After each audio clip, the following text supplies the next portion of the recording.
wana mwelekeo mwema, na kuna mengi yanaendelea. Tunajua kwamba ni wengi wanaosa pombe ambazo ukishakunywa pombe mambo yako yanaharibika, na hata sasa tunakosa watoto.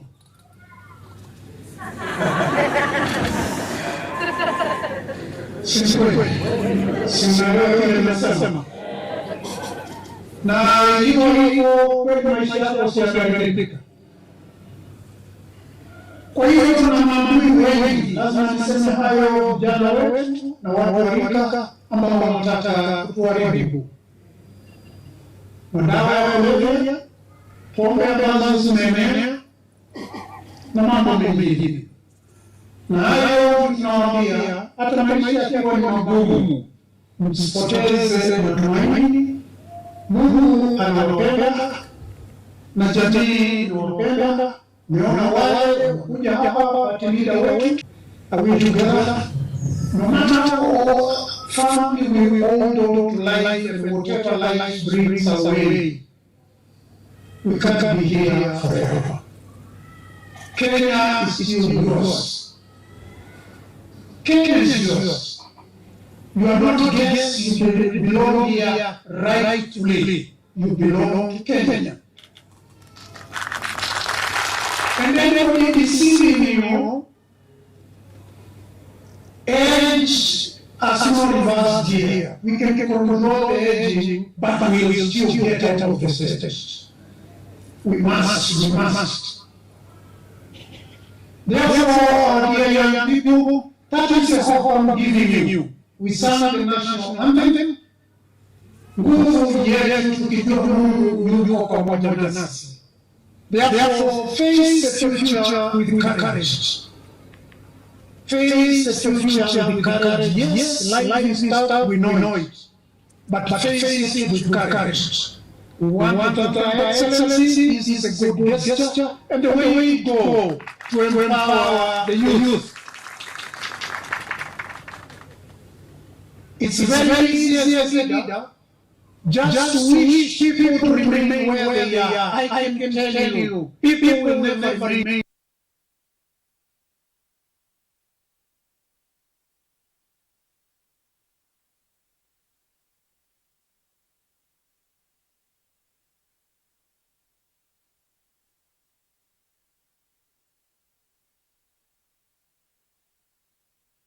where they are. They can't remain where they are. Move forward.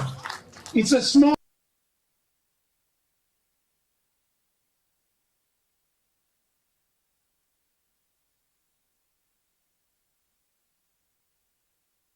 begins with one step. This is the first step, and we are encouraging you young people, walk that step, walk another one, and you'll go places. So don't give up, just walk and walk. For the scripture reading, ama yale nitakayosema yanatoka kitabu cha Mwanzo mlango wa 37, ni kumhusu kijana Yosefu. Alikuwa na miaka 17 alipoanza safari yake, na tunajua kwa maana alikuwa mzuri, alipendwa na baba. Ndugu zake walimchukia, na hata tunaona hiyo chuki ilikuwa kubwa. Wakati aliwapelekea chakula wakiwa wanalisha ng'ombe, walimtupa ndani ya shimo na baadaye kumuuza awe mtumwa. And one of their brothers. That's how bad we can be to one another. Na akauzwa. Na kwa sababu alikuwa mtu mzuri, Mungu alikuwa naye. Katika mlango wa 39 tunasikia alinunuliwa na mtu ama ofisa wa Farao, na akamweka na akawa mzuri. Lakini shetani huwa anafanya kazi. Yote mnajua, at the age of the 20s we are in our best, we are handsome, and it's not a secret. and some young men are always liked by women. So this woman goes for Joseph. Joseph leaves his coat with her. He couldn't cross the line. Huyu alikuwa bibi wa mwingine na hakucross the line na akakimbia, na hiyo ilimgharimu mambo mengi mpaka akawekwa jela, lakini Mungu alikuwa bado yuko naye. Tunaona aliendelea hivyo mpaka akapewa madaraka na Farao. Kile nataka kuzungumza na nyinyi vijana wetu ni waambia, msipoteze matumaini. Katika haya mambo yote unaweza kujiuliza, ukitupwa ndani ya shimo utasikia namna gani? You will cry your eyes out. Si ni kweli? Na unauliza Mungu yuko wapi? But he was still there. Pengine ndio alikamata nyoka, ikiwa walikuwa ndani wasimuume. Ndio alikamata nge wasimuume. Na hata akahakikisha hakuvunjika miguu, kwa maana alikuwa bado atembee kwa miguu mpaka Misri. Na ni mbali. Maybe over 300 or 400 kilometers. Alimweka salama salimini na akaendelea kuwa mzuri. Kile nawahimiza vijana wetu, wasichana kwa wavulana, msife moyo. Hata mambo yakiwa magumu, don't give in. Just keep on moving. That's where the victory is. Keep on moving. Don't take shortcuts. Kusema kwamba maisha ni magumu, siwezi nikalala, lazima niweke lock jioni, asubuhi niondoe, kisha weka lock na kuondoa.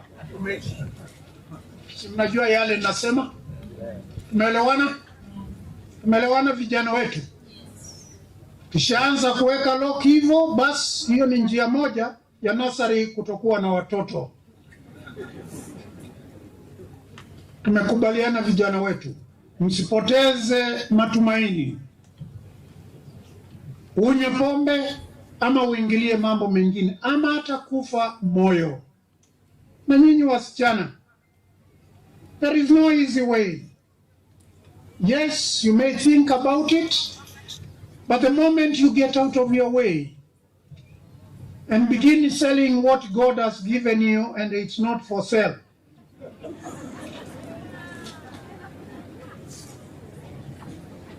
si ni kweli? Shida zinaingia. You are done.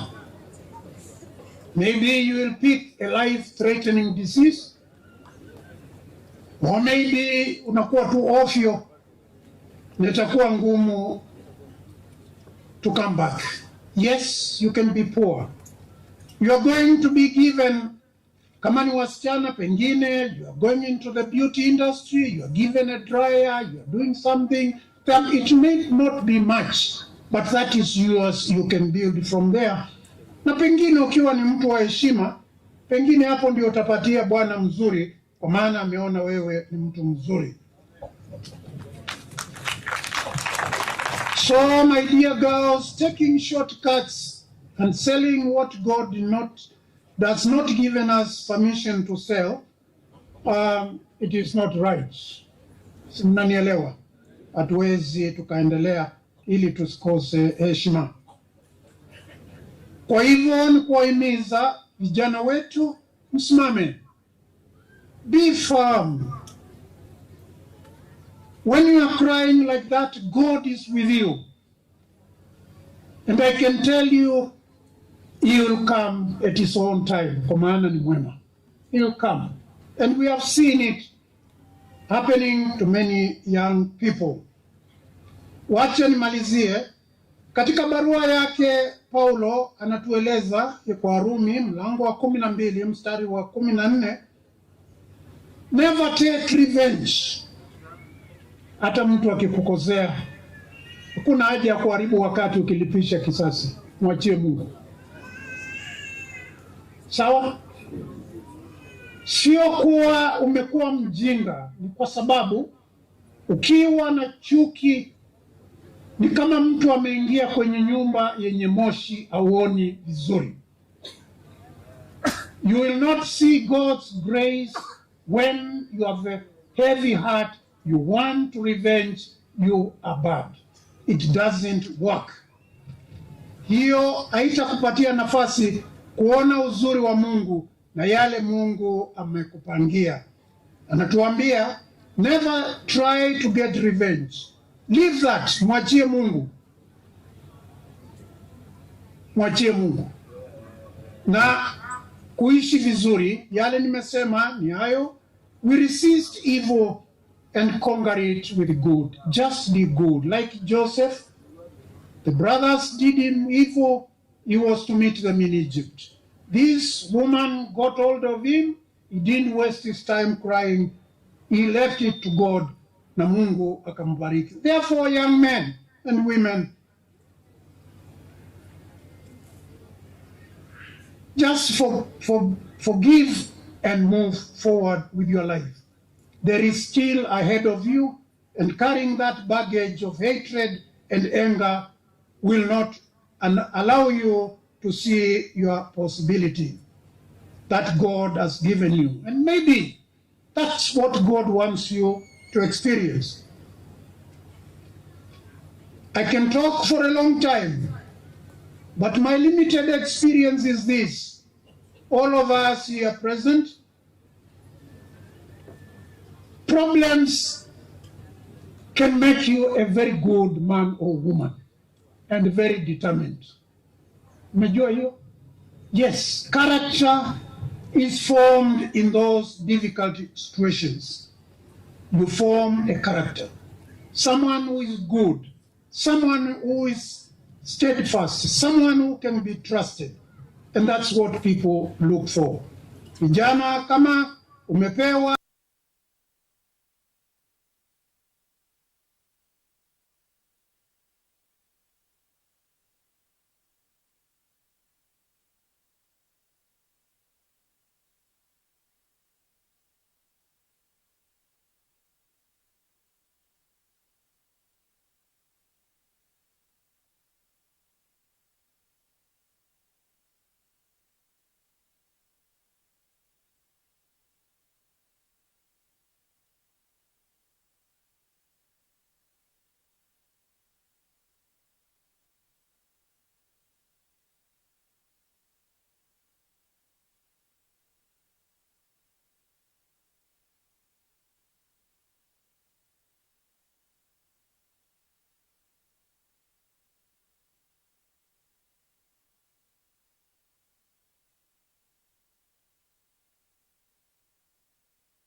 Mheshimiwa Gavana amekupatia nafasi ya kuanzisha maisha yako upya, maybe And I want to believe that God gave it to you for a reason.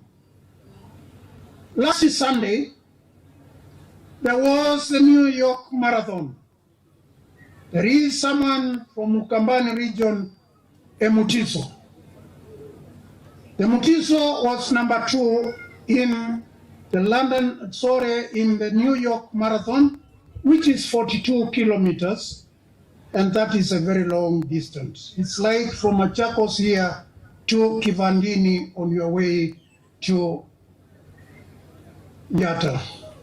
That's how long it is. He won, he was number 2. He's coming back with 7.75 million Kenyan shillings for 2 hours. Hata Mheshimiwa Stephen Kalonzo, I don't think he would be earning that amount of money for 2 hours. He's coming home with it. He also did the London Marathon, and that means that if he's organized and he works well, that talent can give him a future. If he invests that money well, he will live without working. He can do it. And that is it. So, our dear young people, if you have a talent, develop it. Maybe that is your ticket from your misery and problems. God gave it to you, use it, and God will bless you.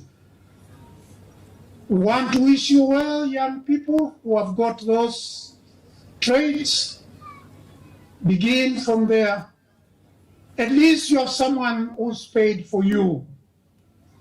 And we thank Her Excellency. Keep it that way. You are a mother. Keep it that way. When you wish well to our young people, that is the way. We have people, leaders, who want others to remain poor. Those are not leaders, they are colonialists.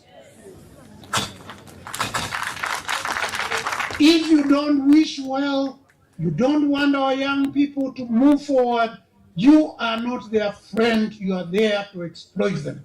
Yes. And that is not God's wish, that's evil. When you have an opportunity, let's develop our youth, and you youth pick up from there and run away with it. The Kenya, I said, is there, it's yours. No matter what I do, old age comes knocking and you have no choice. So we wish you well, wish you well. Asante, Madam Governor, Your Excellency, we are all here to tell you that you matter. You are important in this community. You matter in our community, you matter in our country, and you matter in the world. You didn't come here by mistake. We are together, young people. Nobody is a mistake. We are made to believe we are mistakes. We are not. We are, God has a purpose. Keep that in mind. Keep on praying. Success will not come anytime soon. You may have to walk and walk for long distances, but it will eventually come. When God is with you, everything is possible. Kwa jina la Baba, Mwana na Roho Mtakatifu.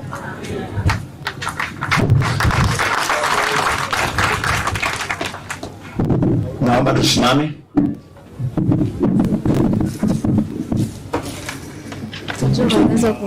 Tuombe. Father, this morning we are careful to give you glory, honor, praise, and adoration on the basis of the biblical promise that when 2 of us or 3 gather together in your name, you are there in our midst.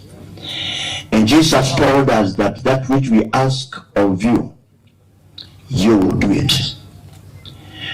We carefully thank you for this great day, which marks the success of our young people.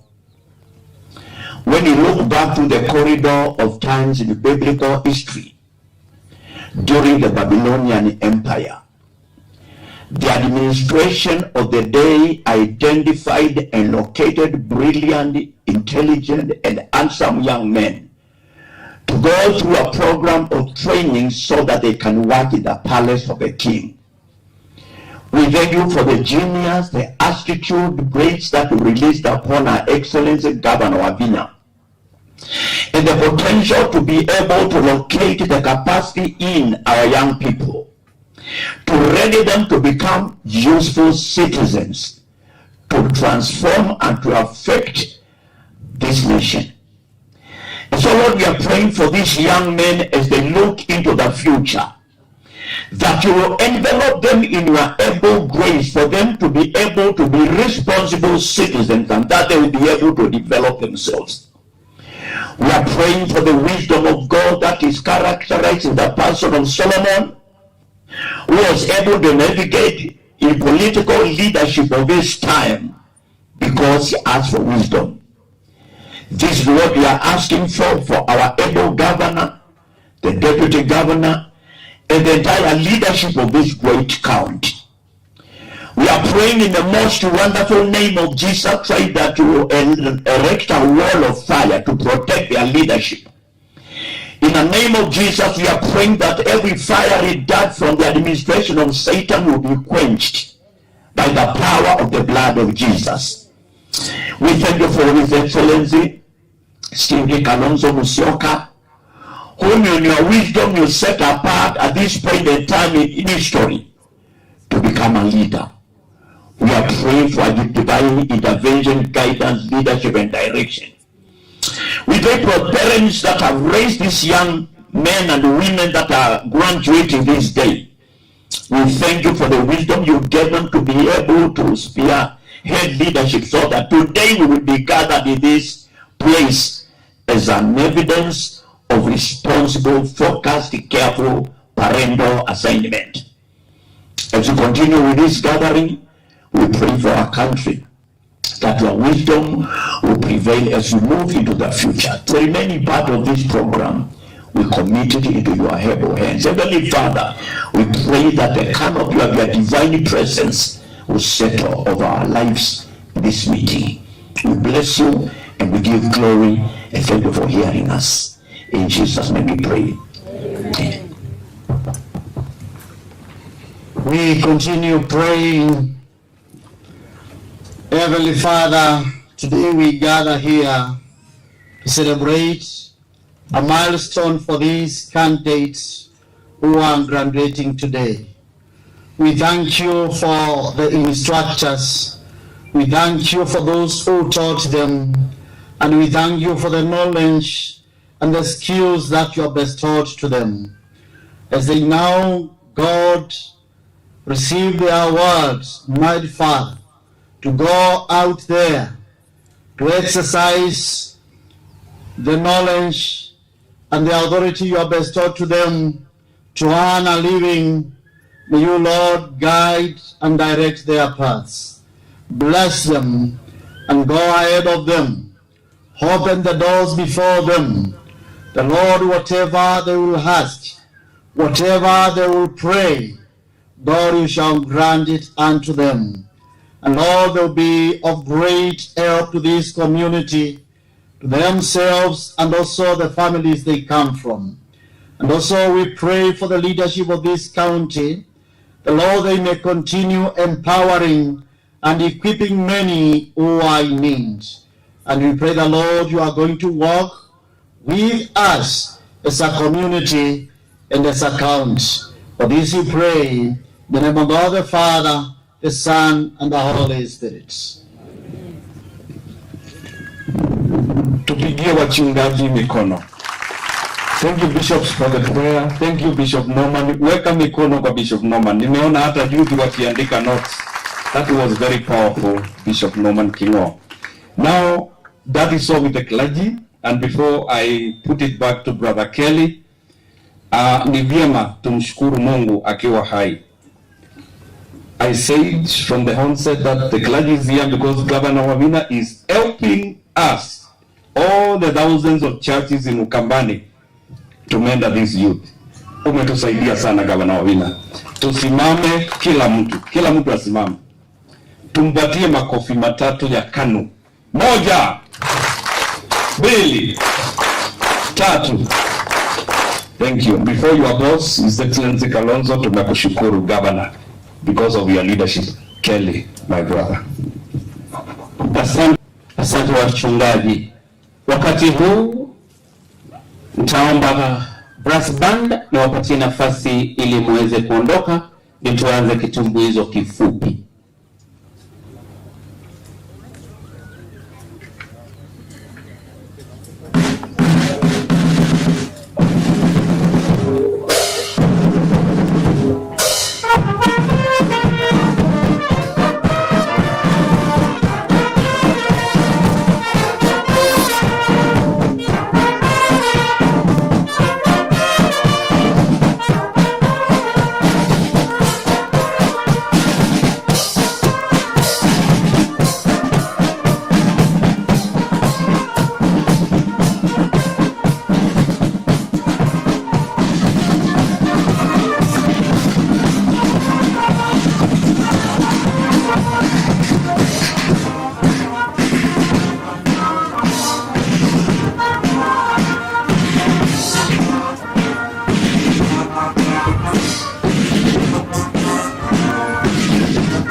Machakos Teachers Choir, tafadhali jioni hapa mbele. Tupigie AIC Bomani Brand Bus makofi mazuri sana tafadhali kwa kazi nzuri. Tuharakishe kidogo. Tuharakishe.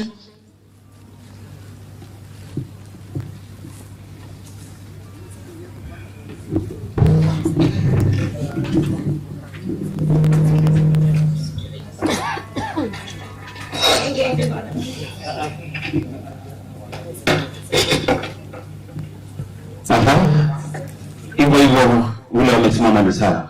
Yes, wako sawa.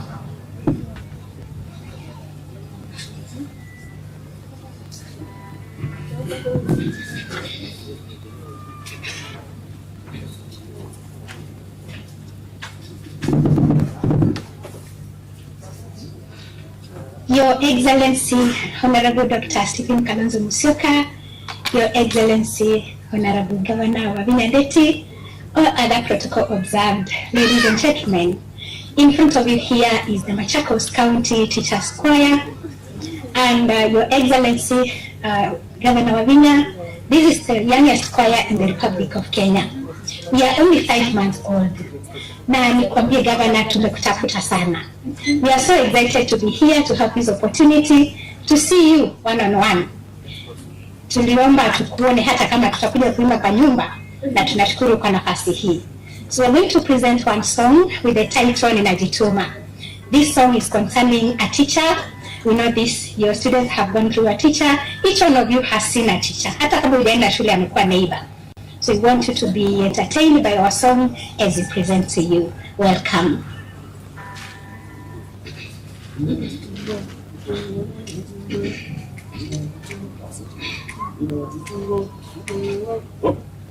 Ninajituma kupeana ujumbe na kisha nitangaze habari kuhusu sifa za mwalimu wa Kenya kwa kazi bora anayotekeleza. Ninajituma kupeana ujumbe na kisha nitangaze habari kuhusu sifa za mwalimu wa Kenya kwa kazi bora anayotekeleza.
Makofi mazuri Machakos Teachers Choir, 5 months old, na wako na nyimbo za kupendeza.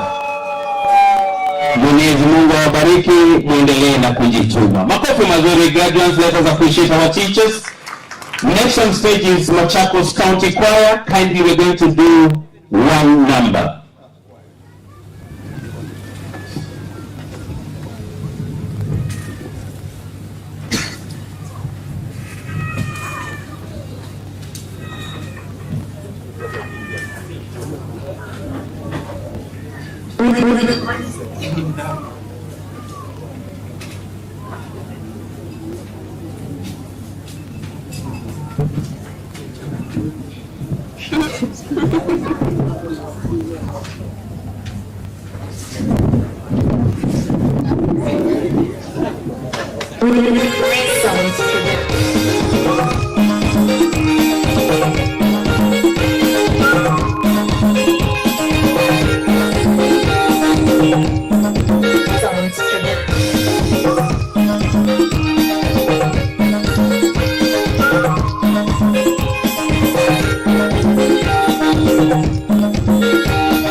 African region with the countries that continue to face all these challenges. Now, we will be transitioning to a conversation about the state of the economy because the numbers are telling us different things. When you speak to real people, they tell you different stories. But first, we begin with the story that over the last 15 months, the Kenyan currency has remained stable.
Gowns that you look very smart, you look very smart, you look very smart, represent my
Thank you, Deputy Speaker.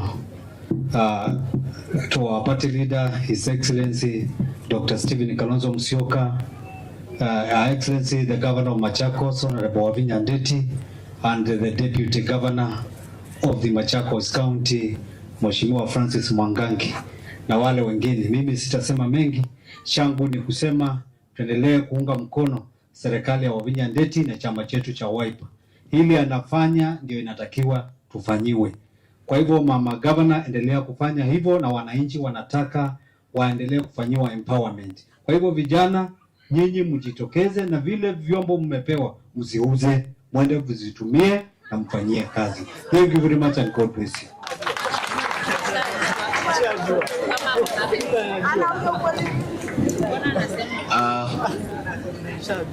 To the 6th President of Kenyan Republic, Dr. Stephen Kalonzo Musyoka, the chief guest of this occasion, our very beloved motherly governor, Governor WAVINYA NDETI, and all the guests and our very important people, our students. I want to take the opportunity to say,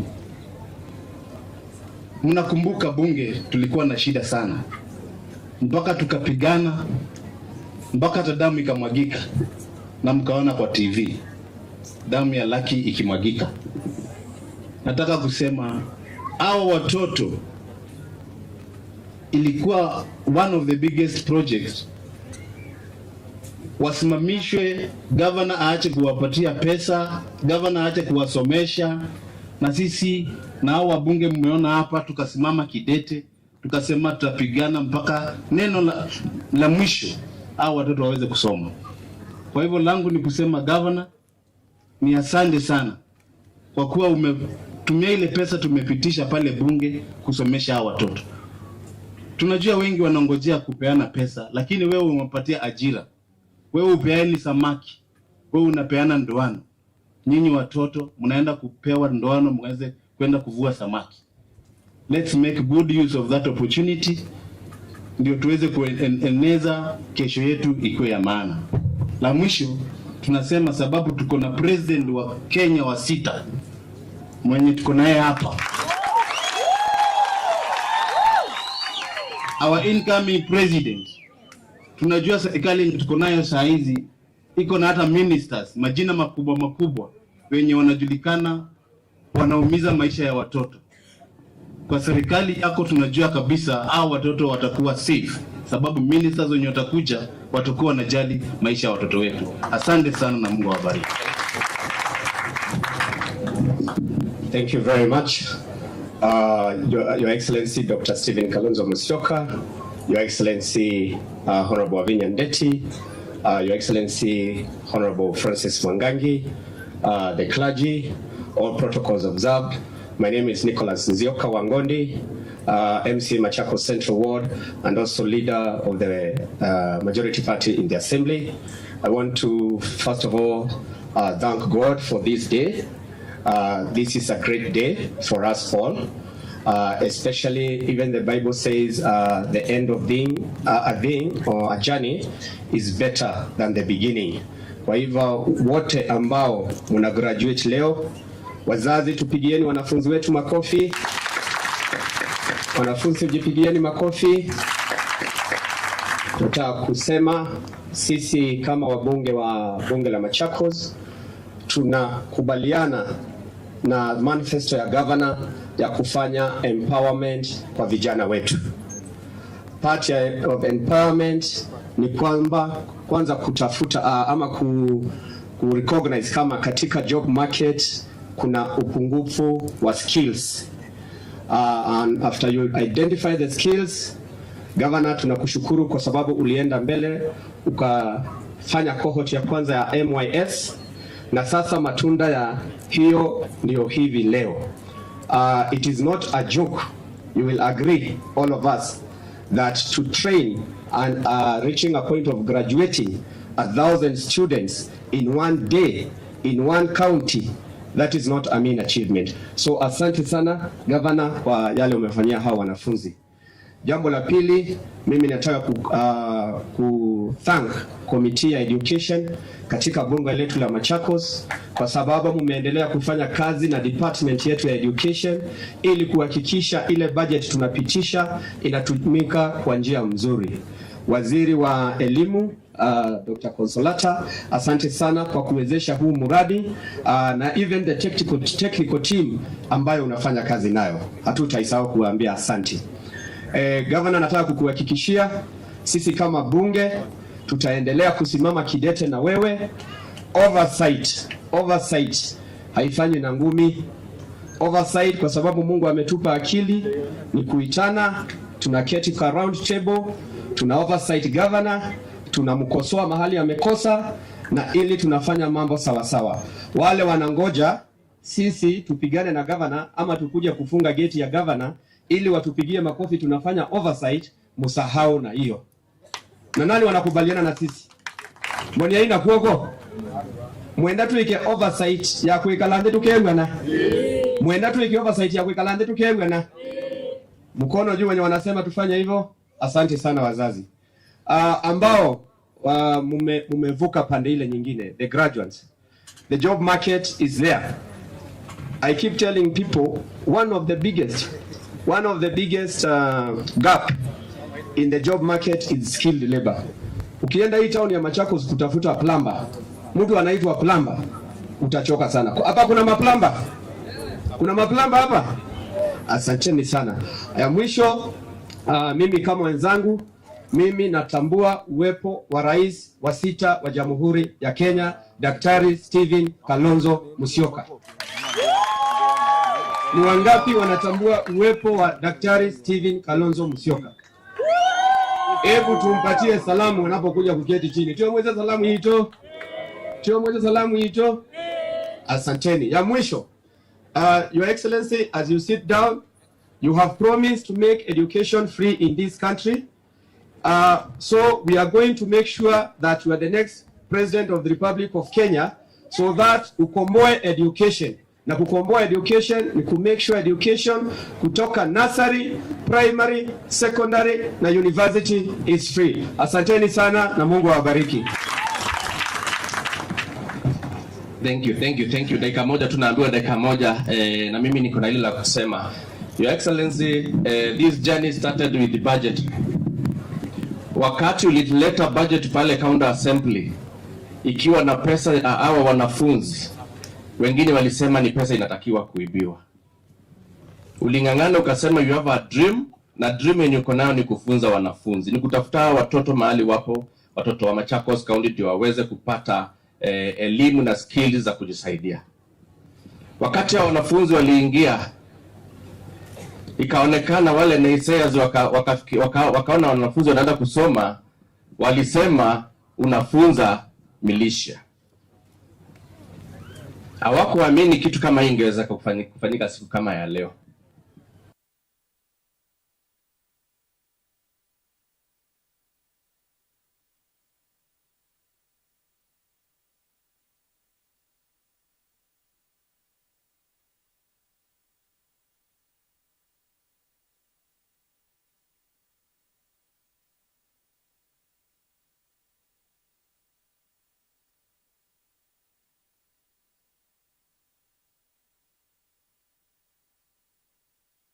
Sasa leo wamengangana, walijaribu waone ni vipi wataweza kuzuia. Personally Dr. alisoma tu kwa hizo shule za private.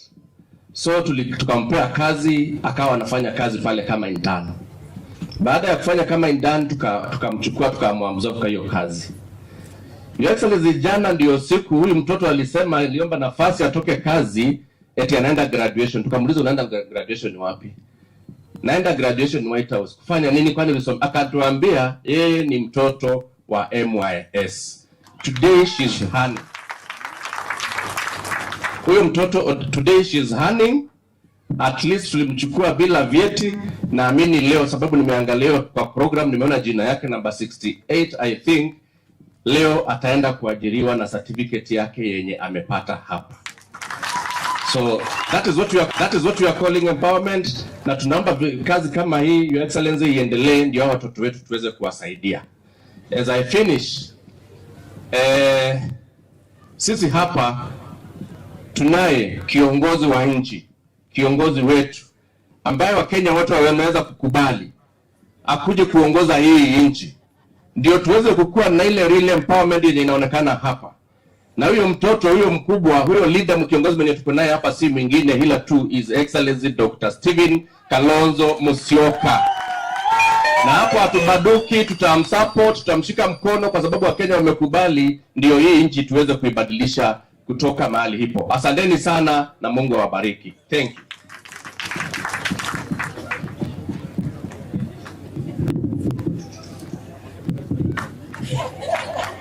Thank you. For the benefit of the audience here present, we are live on Citizen TV, we are live on Mutongoi TV, and today is the culmination of a journey that our graduates have walked.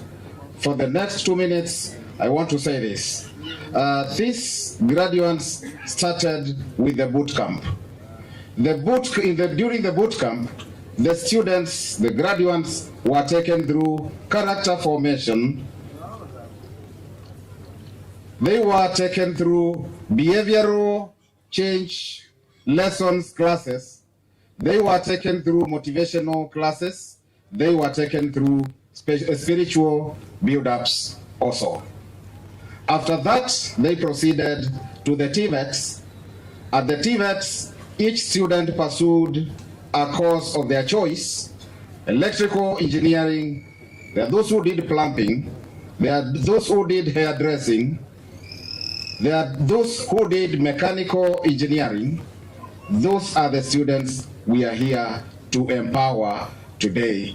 Today, our graduates will leave this space with equipment that they can proceed and set businesses for themselves, make incomes for themselves going forward. Your Excellency, I wish to recognize the presence of a representative of the Vice Chancellor of Machakos University, Professor Mulwa. Kindly be upstanding and wave. Professor is here. Thank you, Professor. Thank you, Professor. Now, in the interest of time, Your Excellency, allow me to invite 2 students who are giving personal testimonies on what and how this program has impacted on them. 1 minute. Esther Nzula Mutunga. Kindly, karibia. Esther Nzula Mutunga, karibia.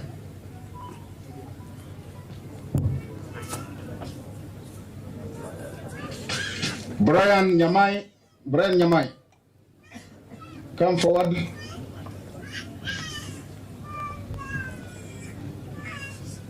Hurry up. Come over. Your Excellency, these are students who have gone through the program and they want to give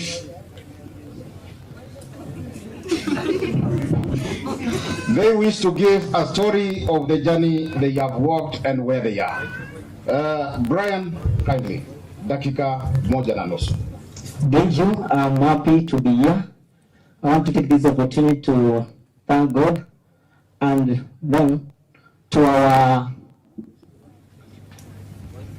Your Excellency Stephen Kalonzo Musyoka, Your Excellency Honorable WAVINYA NDETI, and say thank you. I'm happy, and it is why I'm using soothing Ukini voice to say thank you, Madam.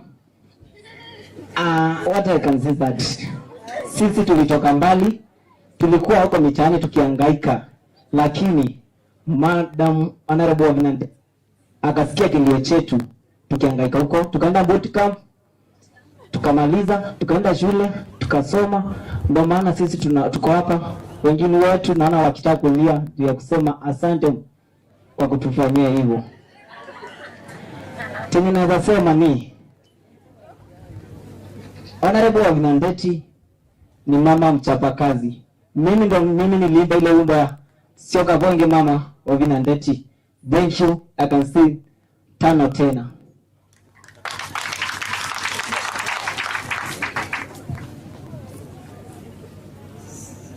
All protocols observed. My name is Esther Nzula Mutunga, and it is with much humility that I stand before you to represent the great pioneers of the Machakos Youth Service.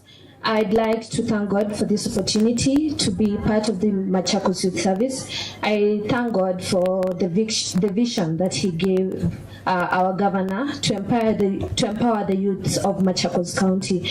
As you have been told, we went for a boot camp, then we went to the vocational training centers where we were equipped, and I can now say I am a qualified beauty therapist, thanks to our governor, WAVINYA NDETI. I'd just like to thank her, thank the county officials, thank the national government, thank our parents and my fellow graduates for the support, for the nice job, for the whole time. We didn't get any problems. We were fed well, we were taught well, we were equipped. We now know how to work together as a team. We now know how to deal with different people and different characters of people, and we are really grateful for that. As I conclude, I'd like to urge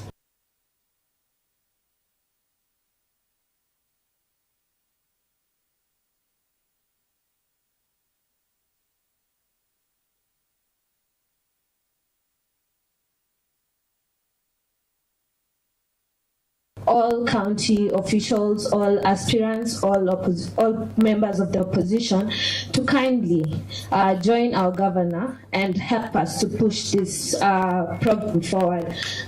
Thank you for listening to me, and God bless you. Thank you, Brian. Thank you, Esther. Those are the testimonies, Your Excellency. That is a story that cannot be forgotten. Those are words that will be forever embedded in our minds, Your Excellency. Now, Your Excellency, I also recognize the presence of the County Director of Education, Madam Esther Murigi. Kindly be upstanding and wave to us all. Asante sana, County Director of Education. At this point, Your Excellency, the Chief Guest, allow me to, in observance of protocol, invite his deputy, our deputy, His Excellency Honorable Francis Mwangangi, to make his comments. Thereafter, invite Our Excellency the Governor, Your Excellency the Deputy Governor.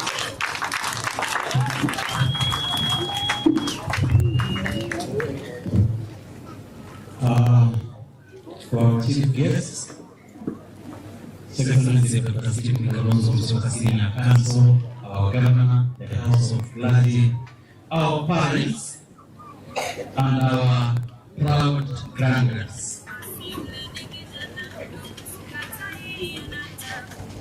First, I want to thank God for today, because in His own wisdom, God created us, created this county, created all of us, and He knew today we will converge here for this very important day. To our Governor, thank you. I remember the first day these graduates were reporting. Some of them, I was telling my Lordship Bishop Kingo, could not even order a place because of the state they were in. Today, they look health and focused for that matter. I pray to God you continue from where you are graduating today going forward. I want to cite a case that happened too soon the other day. We had a COVID that affected the whole world. And I can say many countries across the world were looking for skills you are graduating today with.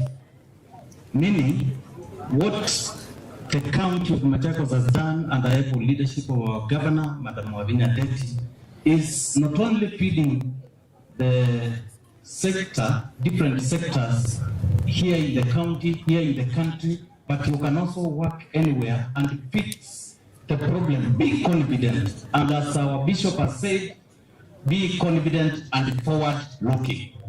May God bless you. And as wazazi wetu, asanteni sana.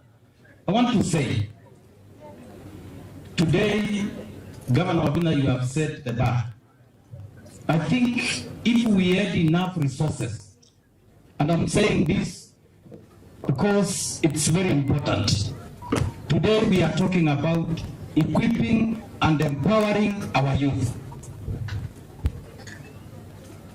If we can do this across the Republic in all 47 counties, you can imagine that will be 47,000 youths being impacted. Your Excellency, my party leader, if we had resources as a county, most likely today we will be graduating around 5,000 to 10,000. And that means a lot to the economy of this county and even the region. But that is not the case. Why is it not the case? Today, we know the counties normally gets at least 15%. Those leading us at national level are very clever because they have ensured that that percentage has come down to less than 9%. Cleverly. Imagine if we are to move forward, let's strengthen devolution through resources.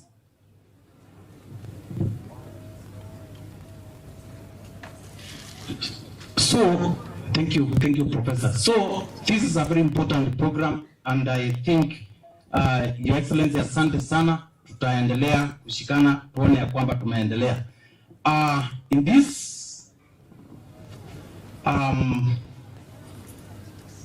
this juncture, allow me humbly to invite our governor, WAVINYA NDETI, who has ensured the success of this program and who I hope we will continue dabbling this program. Your Excellency, our governor, please, karibu. 1, 2, 3, 4. Karibu, Your Excellency, karibu. Asanteni sana to His Excellency, Dr. Stephen Kalonzo Musyoka, the party leader of the Wiper Democratic Party, our Lordship Bishops present here, the clergy, my Deputy Governor, Francis Mwangangi, Director, all protocols observed. I would like to take this opportunity first to thank Almighty God for bringing my children this far.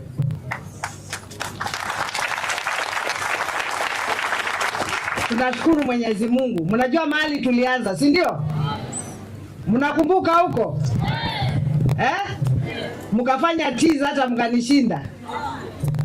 I want to thank God for you, and I want to thank the parents. Asanteni wazazi sana kwa kusupport hao watoto. Walifanya mtihani wao, tulikuwa tunangojea certificate zao. They were being printed from London. That is NITA. They just came up. Courage and discipline. We gather here not only to celebrate your success, but also to witness the realization of a great vision. Today, that vision stands before us, alive and strong in you, the youth of Machakos County. Ladies and gentlemen, today's ceremony is a culmination of my government's clear commitment and infinite passion to place our youth at the heart of our county development agenda. During my pre-election campaign, I pledged to put in place policies that favor the transformation of our communities and through empowering of our youth who are not only endowed with talents and energy, but also who face challenges of unemployment and lack of opportunities. Today, I am proud that the progressive idea that I preconceived has yielded fruits, because I believe that empowered youth is the foundation of a prosperous county and nation.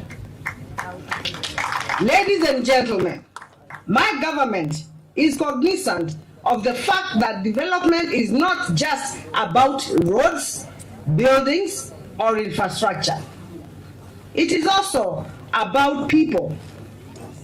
It is about unlocking potential, nurturing dreams, and building a generation that is self-resilient, innovative, and productive.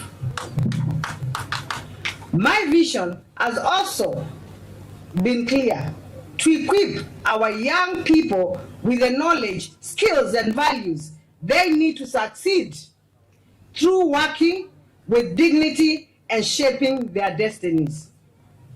The program began with 1,000 enthusiastic young men and women drawn from the 40 wards of Machakos County.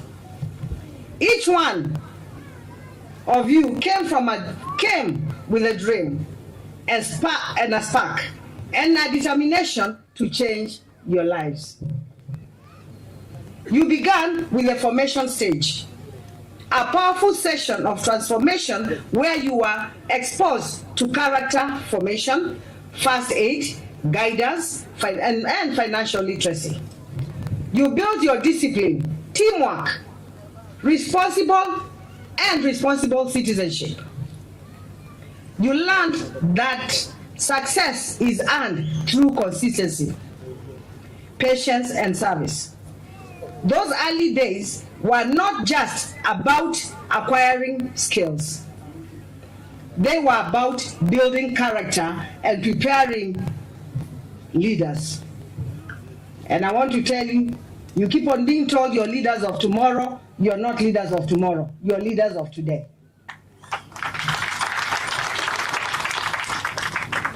After the formation stage, you advance into specialization training in fields such as welding, electrical, works, mechanics, plumbing, masonry, catering, tailoring, hairdressing, carpentry, DJing, and event management. Hapa niko na ma-DJ.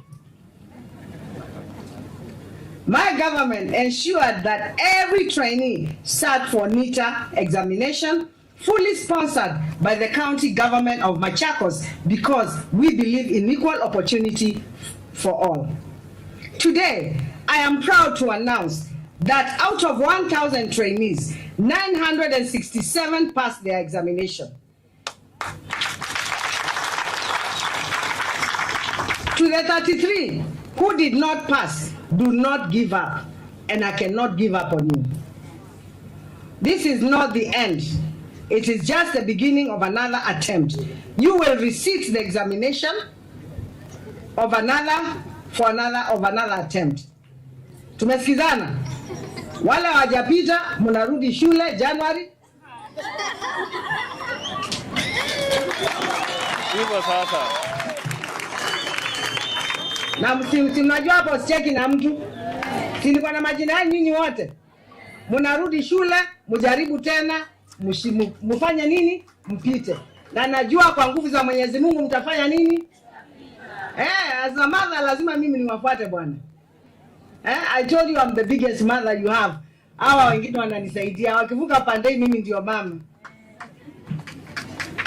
So, it is just the beginning, I've said again, of another attempt. You will resit examination, come back stronger, and succeed. Remember, failure is never final. Resilience is what defines winners. Niliomba kiti ya gavana mara mbili, sikupata, ya tatu nikafanya nini? So, resilience is key. During the training, you gave back to the community that raised you. You engage in environmental cleanups, awareness campaigns, and community projects supported through the government stipends. You proved that true empowerment is not only about skills, but also about service. That is the spirit of Machakos, the spirit of responsibility, unity, and compassion. In Machakos, as you graduate, remember that today is not only the end of the journey, it is a new beginning. We will award you with certificates and startup kits tailored to your area of specialization. Tumesikizana hapo? These are not just tools, they are the foundation of your dream, the key to unlock potential. My message today is simple but powerful. Take charge of your future. Do not wait for opportunities. Create them. Do not wait for jobs. Build them. Machakos needs job creators, not job seekers. That is why we have empowered you. Kenya's future depends on your resilience and your innovation. You are the generation that will turn challenges into opportunities and ideas into enterprises. As I conclude, allow me to express my sincere gratitude to our trainers. Asanteni sana our trainers. Thank you so much. God bless you. Thank you for your mentorship, patience, and commitment. You have not only transferred skills, but also shaped lives. To our partners and county government officers, your dedication made this vision possible. To our county assembly, asanteni sana for standing with the youth of Machakos County. To our parents, thank you for entrusting us with your sons and our daughters, and for your faith and unwavering support. Asanteni sana wazazi. Vijana wangu, my youth, maisha ilianza January, and I'm sure there are some I even found working in my place. They are plumbers. I don't know whether wako hapa. Nilienda nikakuta moja akanisimamia hivi. Nikashangaa kwa nini unafanya hivi? Akaniambia, madam, I was one of the trainees at the MYS. Kwa hivyo vijana wengi hapa wamepata kazi. Hata wengine wanafanya kazi mpaka kwangu. Kwa hivyo ninawaambia vijana, the way Bishop has told you, never give up. Never give up in life. God made you capable, able, and fully loaded. You have everything that it takes for you to make in life. And I told you, it doesn't matter where you come from, whether rich or poor, we are all equal in the eyes of God. And God is no respecter of man. He cannot favor another person and not favor you. Have your faith and trust in God, and you will go far. You will go far. Hizi viti hao watu wameketi hapa, ni nyinyi mtakuja kuketi kwa hizo viti.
Asante sana, Your Excellency Dr. Stephen Kalonzo Musyoka.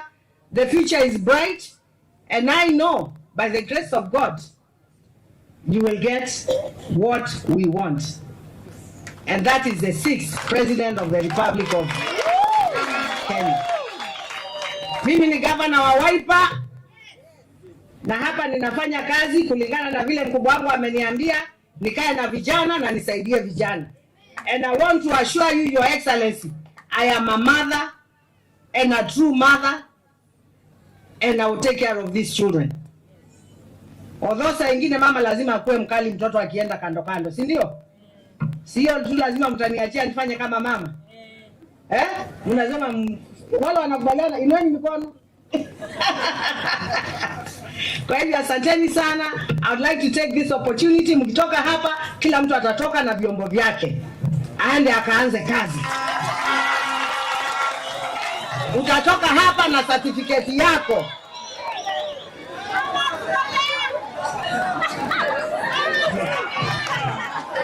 Si sawa? Haya, na fair. Nyinyi mnapenda kunichokoza. Simama amesikia? Simama amesikia? Sawa. Mnatoka hapa na certificate? La nini?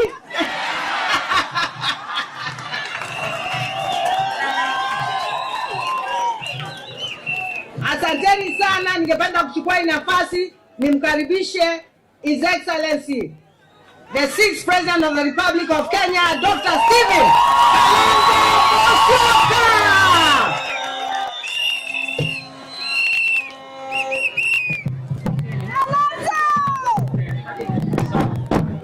SKM. Thank you.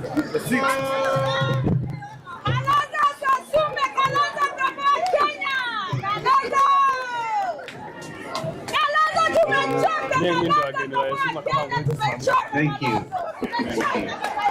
Wow. Thank you. Thank you.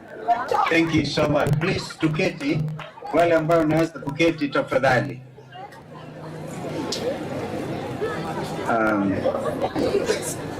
Mheshimiwa Gavana wa Machakos, Madam Wavinya Ndeti, distinguished leaders, Bishop Norman Kingo and the team, the clergy who were gracious to present these young Kenyans before God, wazazi wote, mabibi na mabwana, program facilitators.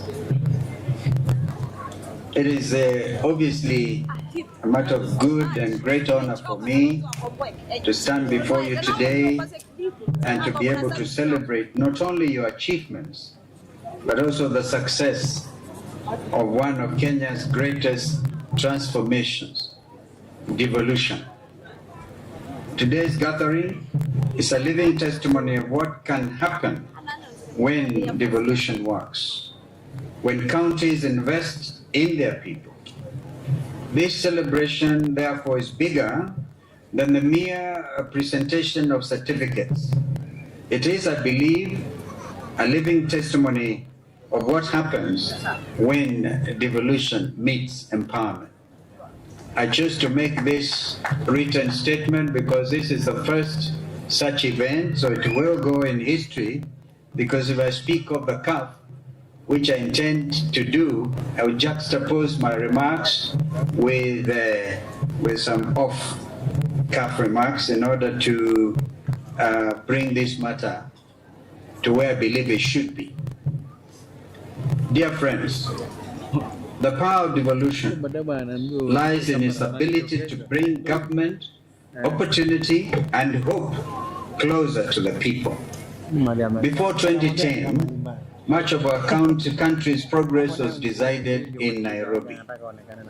When we promulgated the new Constitution of Kenya on August 27, 2010, key among its most definitive and deliberate pillars was devolution, ungatuzi.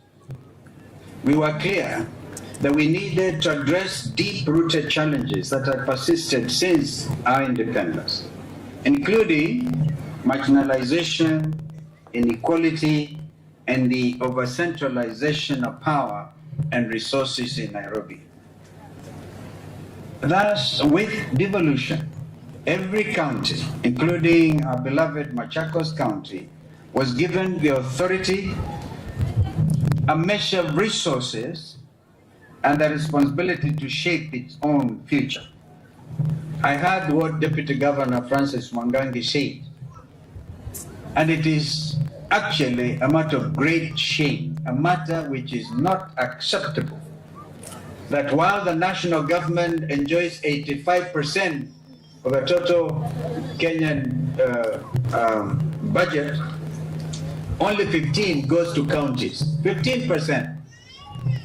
A lot of you, or some of you, remember that I was a co-chair to the famous, or is it now infamous, NADCO, National Dialogue Committee, and we even upped it to minimum 20%.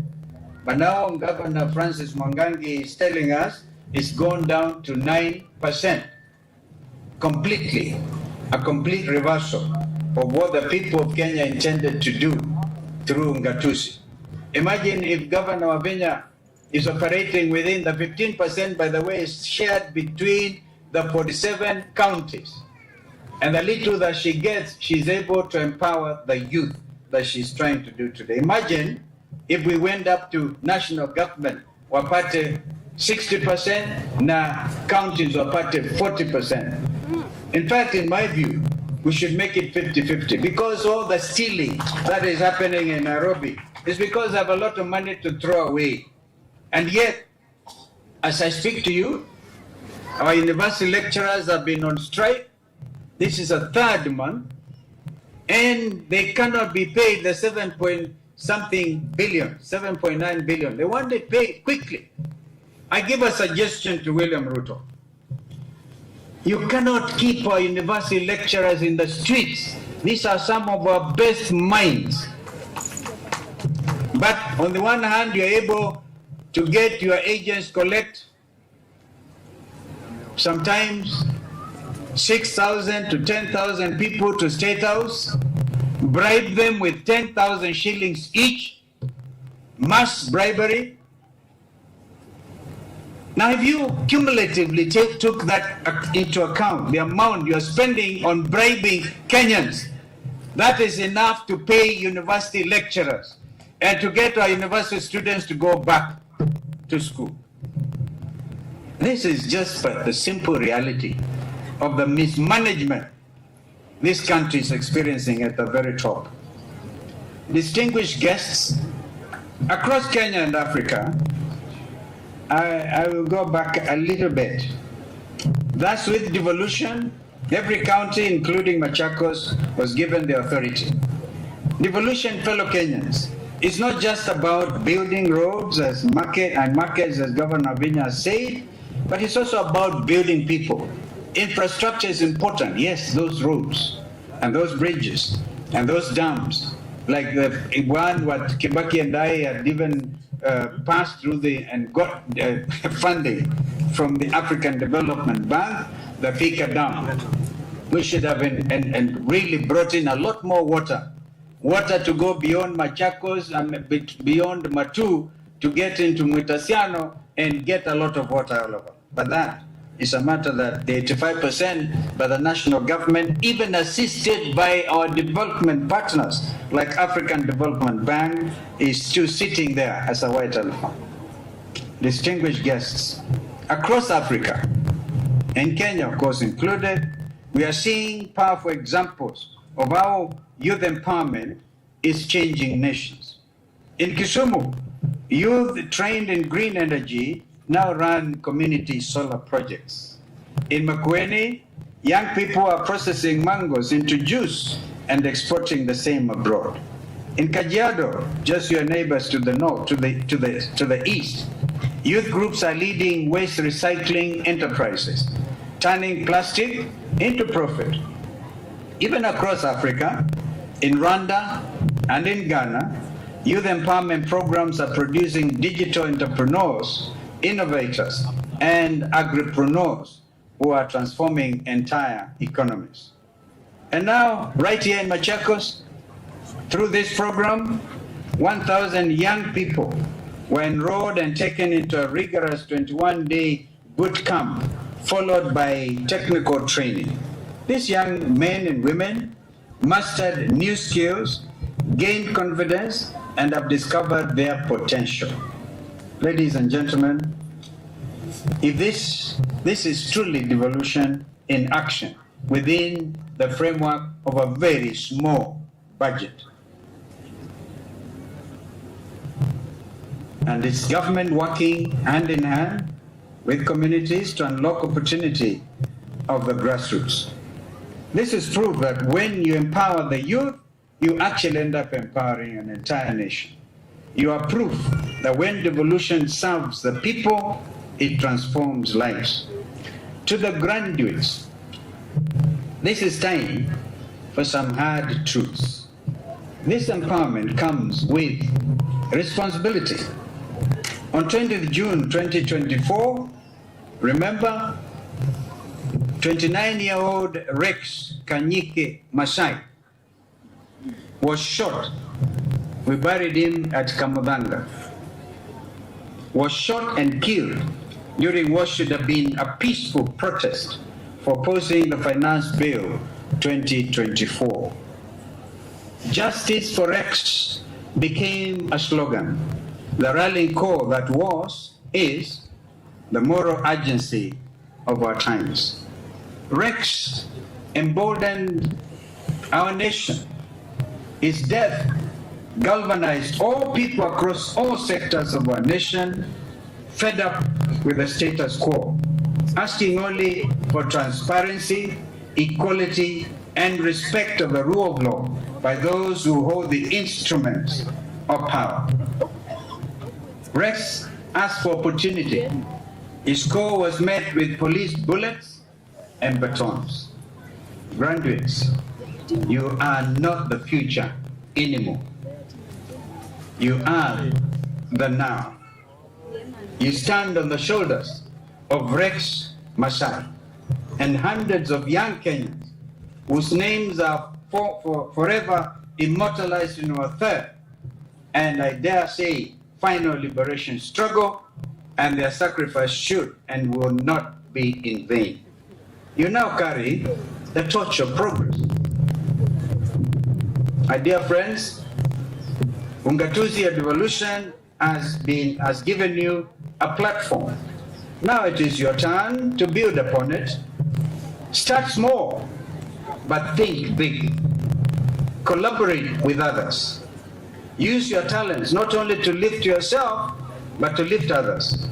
Remember, true empowerment is not about what we receive, but what we give back. Remember too, that you are living proof that devolution works and that local action can lead to national transformation. I urge you therefore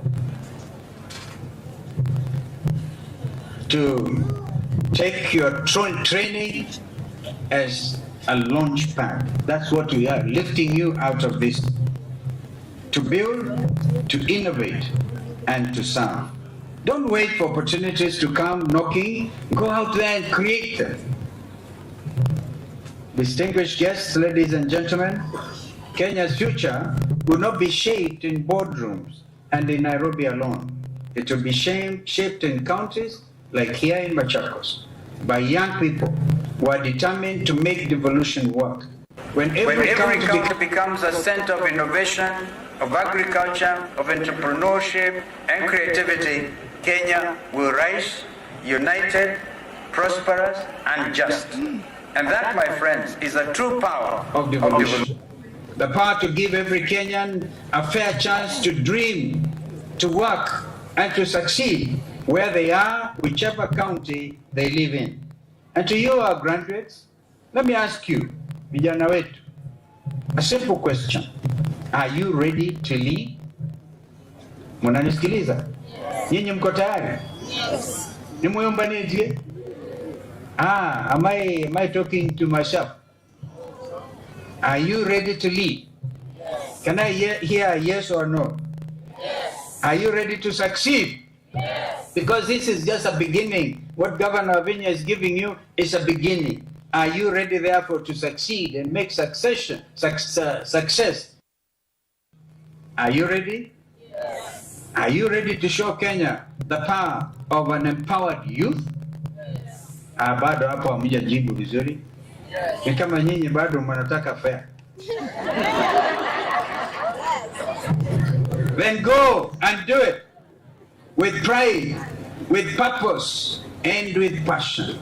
Walk proudly into your future, guided, of course, by what the men and women of God here, the spiritual fathers have taught you. You are not only the products of evolution today, you have become the face of that transformation and the hope of this nation. Evolution, ladies and gentlemen, is not just a policy, but a living promise. It has given us a chance to bring progress home, and youth empowerment is the heartbeat of that progress. I therefore thank the Machakos County Government, Governor WAVINYA and your team for this program, and salute you for your commitment. As of course you are all buttressed and empowered by the County Assembly of Machakos, which has given you the tools, and of course without giving up on their role of being their oversight to you as a government. May I suggest, with great introspection, that in honor of Rex Masai and the fallen Gen Zs whose sacrifices changed Kenya forever and inspired change worldwide, you rename this inspirational project as the Rex Masai Empowerment Program. You may have to take it to the County Assembly for debate. It is not an order. No. We cannot do that.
Kaibo. Alama tayari makazi tweli kaibo isito mina ba. Baune kendo tumbekewe kendo ndhe na no bakatumbwe kendo chukwanda yasyo ndhe na usindwe sawa batana thina. I don't even want to come to the ground. Nondo nye nikwenda noke kwambia kwazia hii na hii tafadhali tusaidiane because it's the only by-election on the 27th in this region. And of course we lost one of our own and we are very sorry about Mheshimiwa Kavu alikile county assembly na chama cha Wiper, and although he died not in Wiper but a dear friend of mine. So tuwakumbuke hawa wote. And now I've come to the conclusion of my remarks. I promise to juxtapose them with some of these realities of our time. So tunshikamaneni kabisa na leadership, because finally, Governor WAVINYA, you have said you are Wiper patriotic governor. I know because of allowing the party leader to come and start this commencement of these wonderful young people, the national government will even go after you. And there are two levels of government, the national government and the county government. Because governors who are elected on party tickets have to remain faithful to their political parties. And that is what Governor WAVINYA is simply saying. Wakikushambulia, we shall go also for them. Hatutawachilia. Nundo mazi elea kuita Ruto weneki. You Ruto is majority leader weta Wangondi. So we are doing the right thing. Of course, when the Ruto comes to Machakos, you have to be there to receive him. But when you receive him, he must know you are the county government, the county government. Sio kama ile mulienda hapa kwa inauguration of Bishop wa AIC, Ruto anasema ndiye ataongea peke yake. He doesn't recognize there is a county governor here. Yani madharau mengine tutakataa kata. Inyo mwe tayari? Inyo mwe tayari?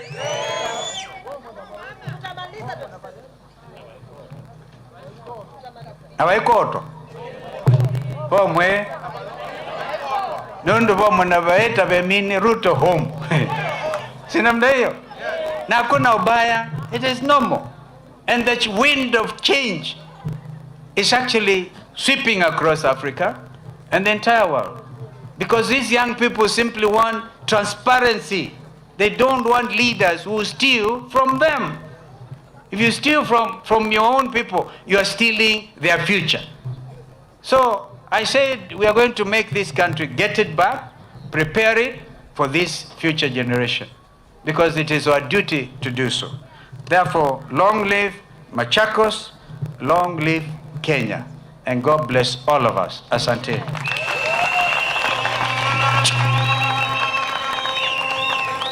Let us appreciate our party leader kwa makofi mazuri.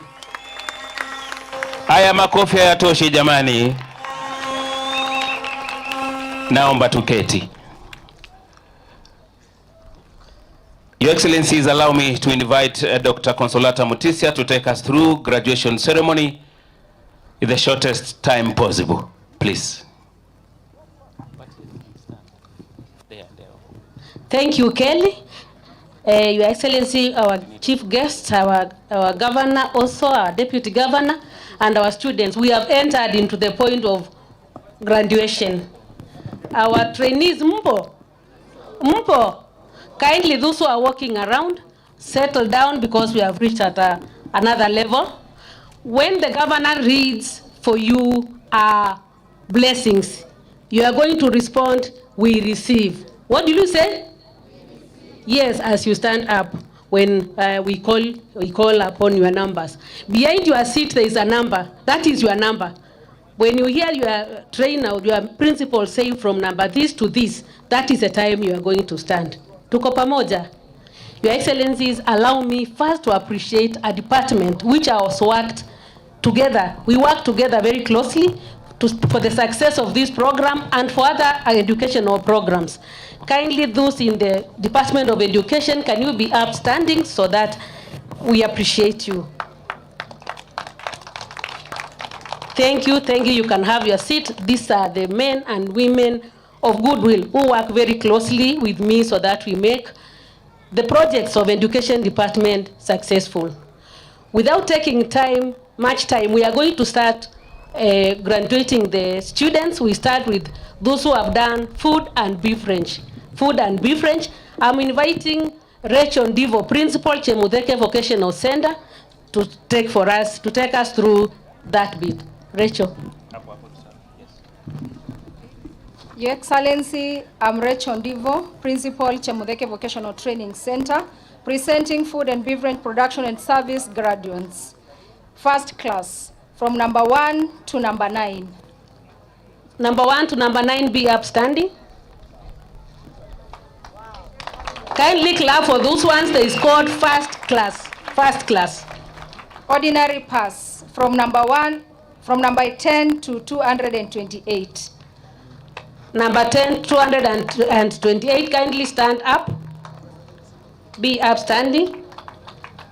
Your Excellencies, those are our trainees we presented for the course of food and beverage, and they have satisfied the NITA exams and scored well, and today they'll go with their certificates.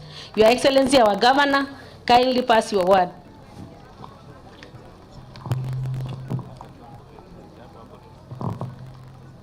By the authority vested in me as the Governor of Machakos County, I now empower you to go apply your skill to lead the change in your county, country, and beyond.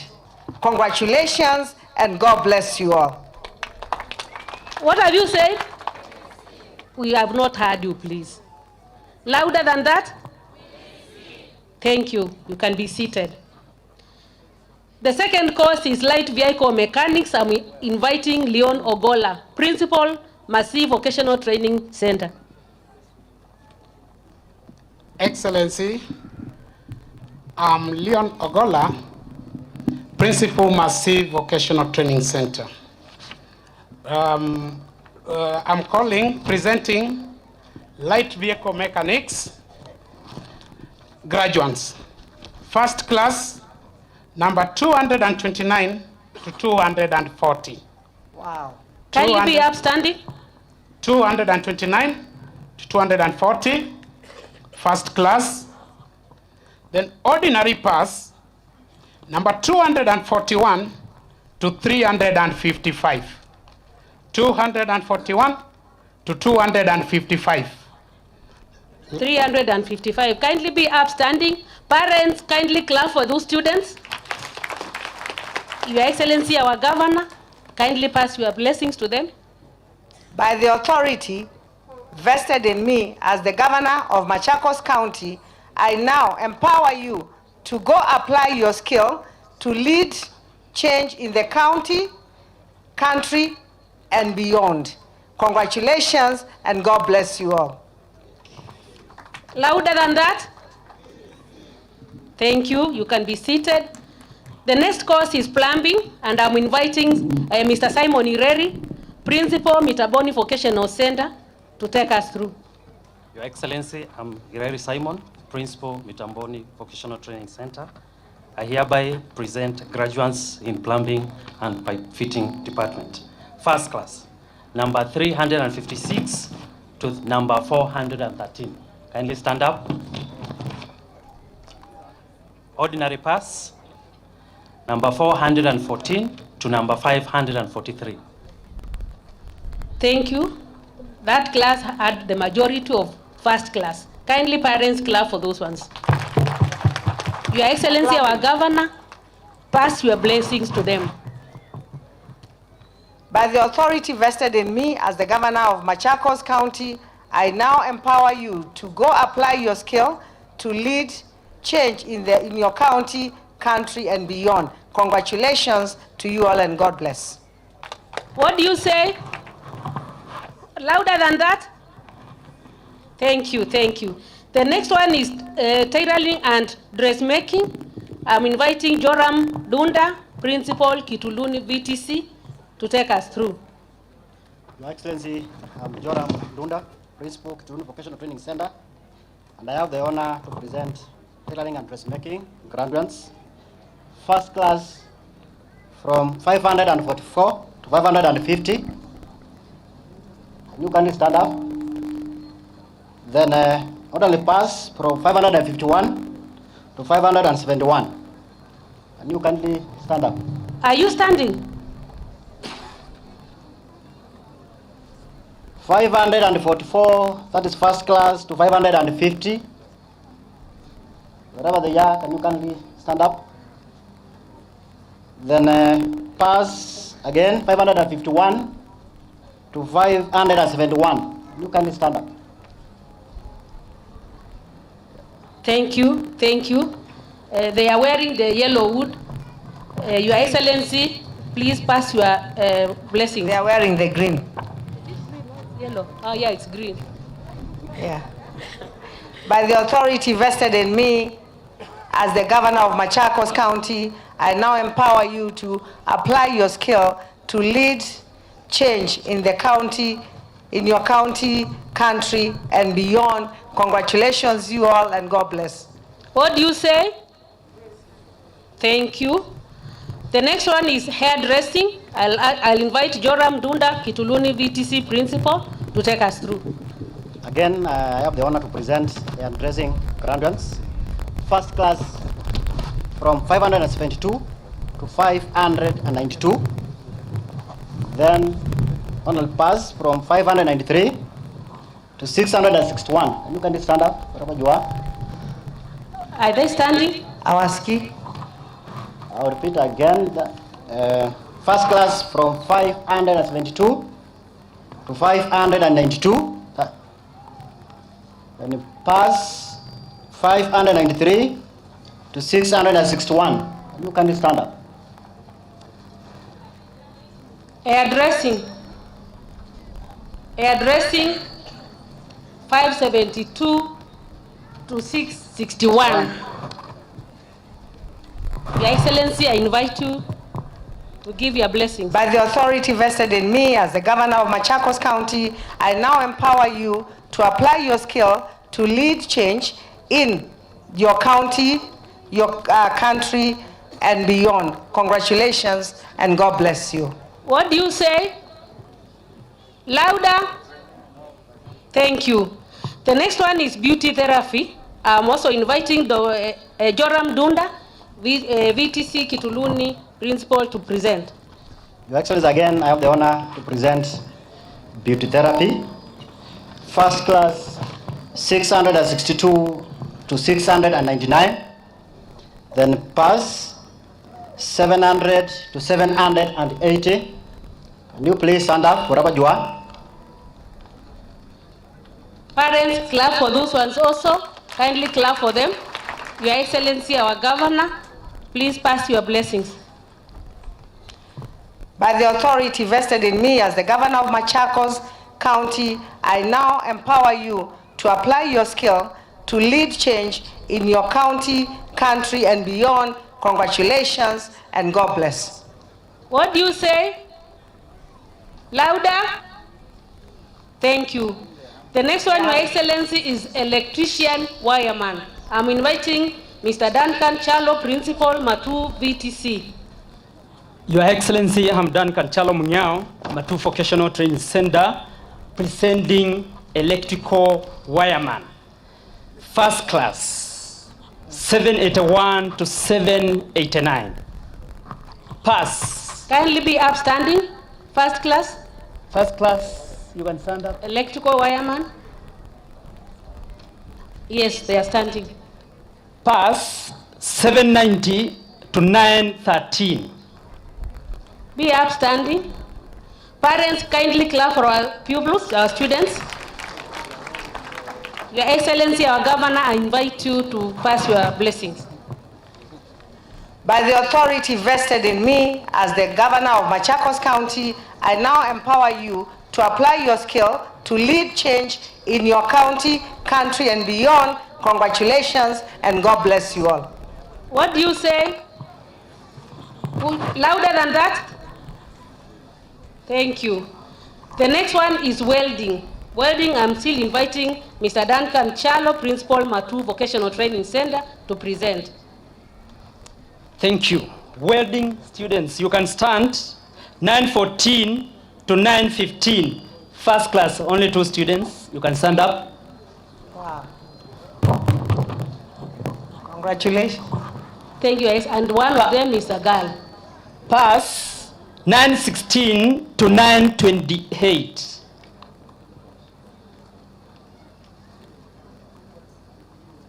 Dear parents, kindly clap for those trainees. Thank you, Your Excellency. You may pass your blessings. By the authority vested in me as the Governor of Machakos, I now empower you to apply your skill to lead change in your county, country, and beyond. Congratulations to you all, and God bless you. Louder. Thank you. The next one is motor vehicle electrician.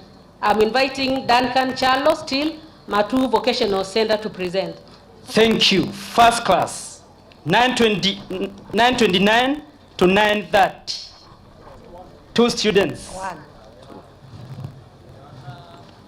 Thank you. Pass, 9:31 to 9:37. You can stand. Parents, clap for those students. Your Excellency, you may pass your blessings. By the authority vested in me as the Governor of Machakos County, I now empower you to apply your skill to lead change in your county, country, and beyond. Congratulations, and God bless you all. What do you say? Thank you, Your Excellency. The next one is carpentry. We had 3 students, 2 got first class. I'm still inviting Duncan Chalo Matu to present to us. Thank you. We have 9:38 to 9:39. You can stand. We have 9:40. Thank you. Parents, clap for those 3 students.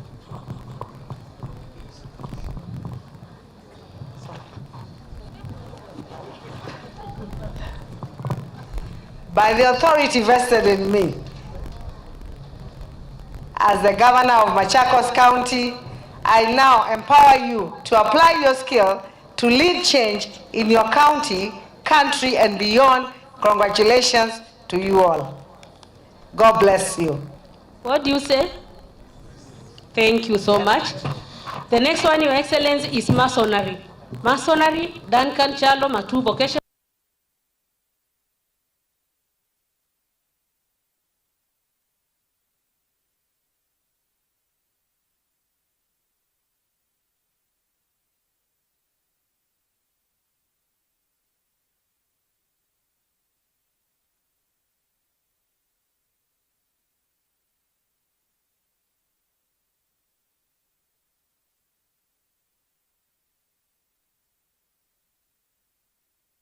Kindly present. Thank you. Masonry.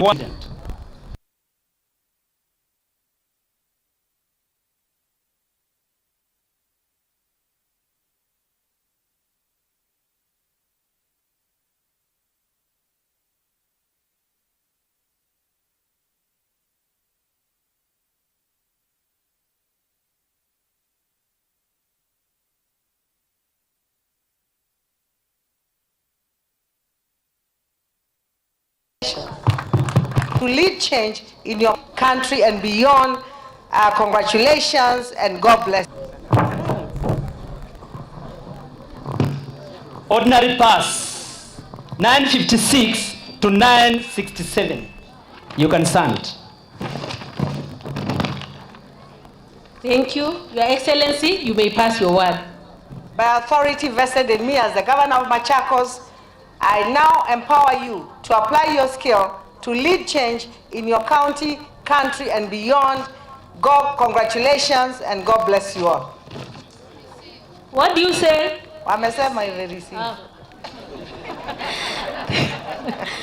Thank you, Your Excellency. I now invite the following students to come here and receive their certificates. Light vehicle mechanic, we have Dennis Mutisia Albanis Zioki. Electrical wireman, we have Atanas Kasolo Muya and Benson Mwange. Kindly be coming here if I call your name. Motor vehicle electrician Musembi Daniel Kitunga and Solo John Kimeu. Plumbing, we have Maureen Chalo and Paul Mwanzia. Food and beverage, we have Ashley Nduku and Vivian Ndia. Hairdressing, we have Winnie Nyakio and Catherine Munyiva. Beauty therapy, we have Wilson Gewa and Caroline Kanini Muinde. Tailoring and dressmaking, we have Janet Musenya and Amos Chalo. Wedding, we have Felicia Mueni and Cosmas Mutisia Muia. Masonry, we have Sebastian Donye Kioko. Carpentry, we have Festus Kaunda Martin Musembi. DJing and event management, we have Stephanie Chalo and Mark Mutua. Kindly come here and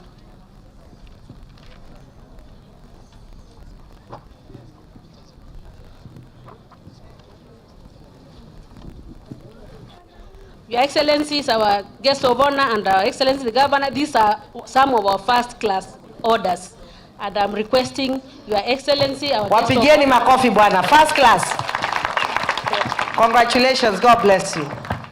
I'm requesting our guest of honor, Dr. Stephen Kalonzo, kindly to come over and receive. Light vehicle mechanic, Daniel Mutisia Albanes Zioka. Electrical wireman, motor vehicle electrician, plumbing, food and beverage, hairdressing, beauty therapy, tailoring and dressmaking, welding, masonry, carpentry, DJing.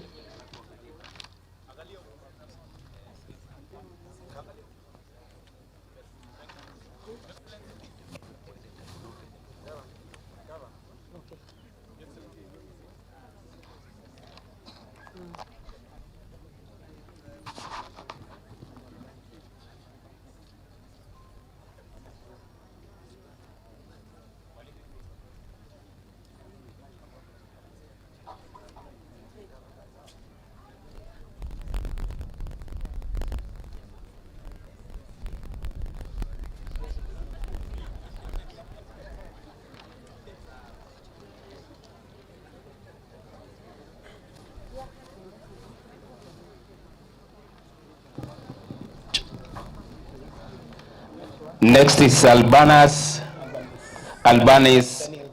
Daniel Mutisia. Peakule.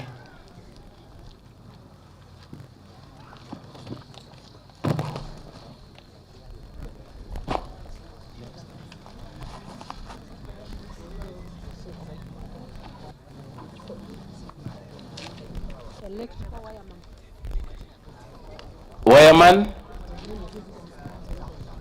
Wireman, Atanas Kasolo and Benson Mwange.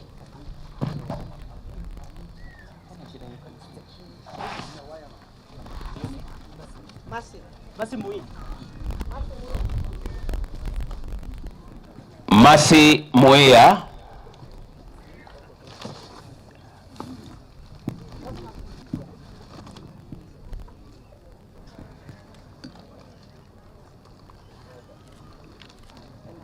Felicia Mweni Mudeu, njoo hapa.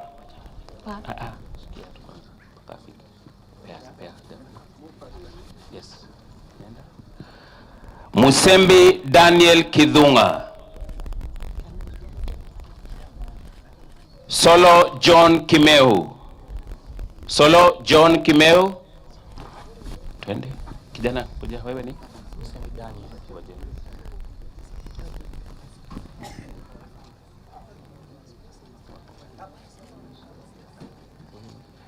Festus Musiemi Kaunda.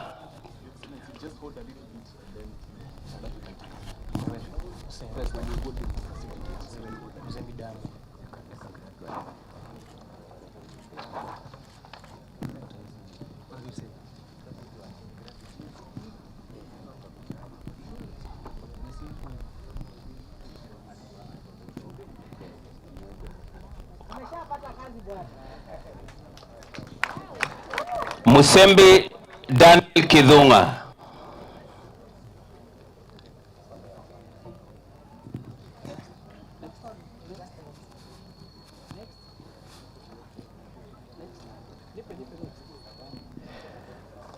Ashley Mbula Nduku, food and beverage.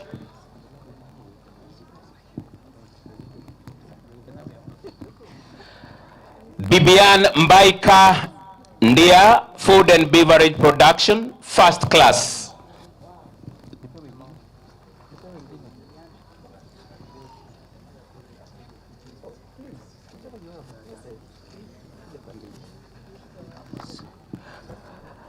Amos Chalo, dressmaker, first class.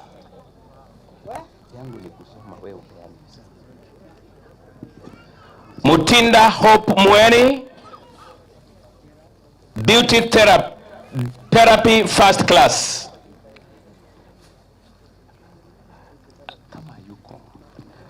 Peace Mwikali Mudhusi. Peace Mwikali Mudhusi.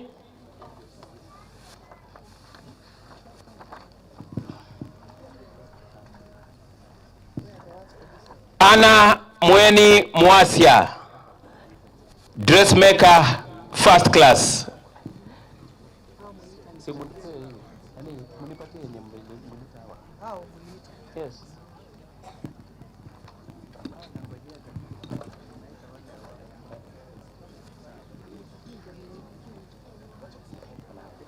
Ndio huyo.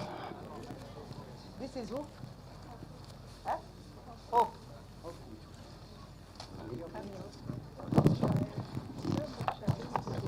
Where's the one for Hope? Hope. Nipe Hope. Nipe Hope. Hope. Nipe Hope. What is happening?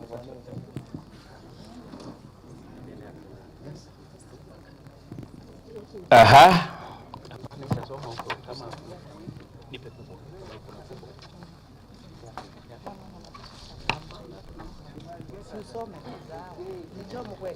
Where are the names that you read?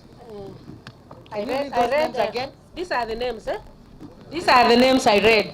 Daniel Mutisia Albanus Zioki, light vehicle mechanic. Electrical wireman, Atanas Kasolo Muia Benson Mwange. Motor vehicle electrician, Musembi Daniel Kitonga na Solo John Kimeu. Plumbing, Maureen Chalo, Paul Mwanza. Hairdressing, Winnie Nyakio, Catherine Munyiba. Beauty therapy, Wilson Gewa, Caroline Kanini Muinde. Tailoring and dressmaking, Janet Musenya Amos Chalo.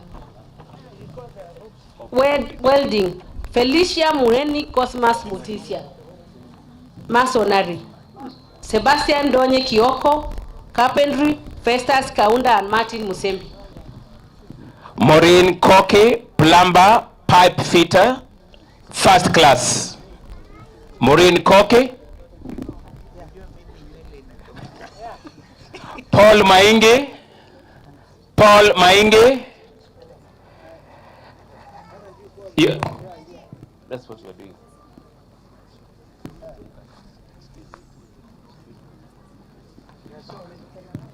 You are? Maureen Koke.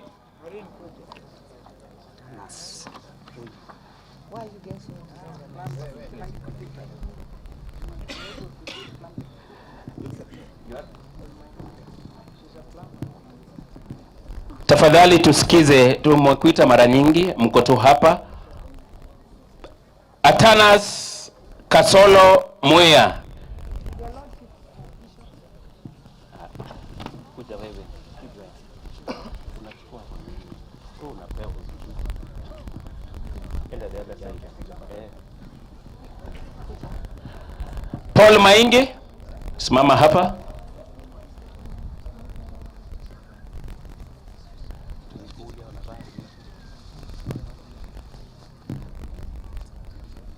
Angalia picha ya huyo.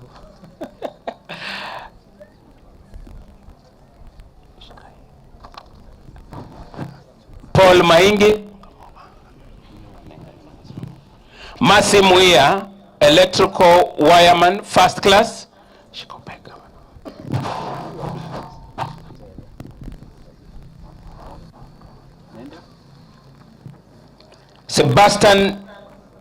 Ndolnye Kioko Mason, first class.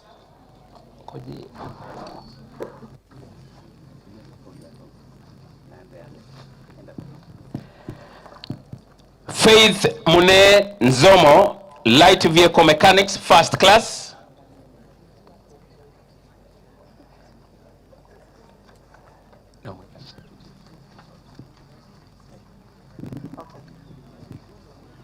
Tusimame tu hapo kidogo, Your Excellency and Bishop, you can take your seats kindly.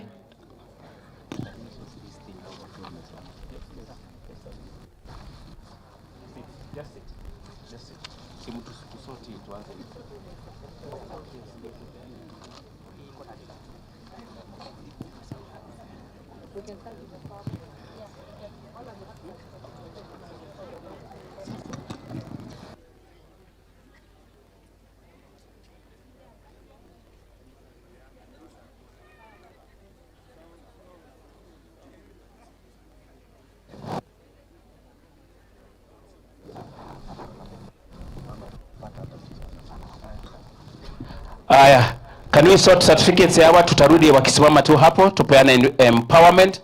Waziri, take us through. Thank you. We are going to give empowerment kit.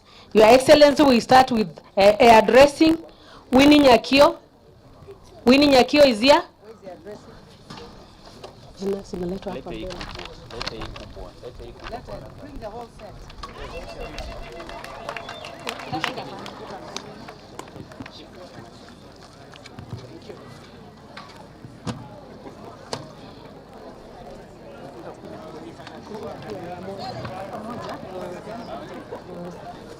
Hiyo ni kazi yenu.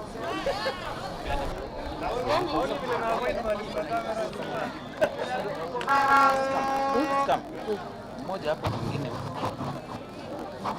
Ngoja kwanza.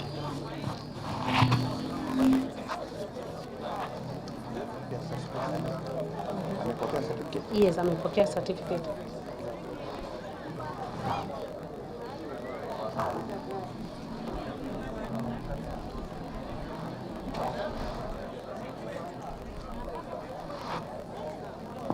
Are you happy? Then we have beauty therapy. Beauty therapy. Wilson Gewa. Wilson Gewa.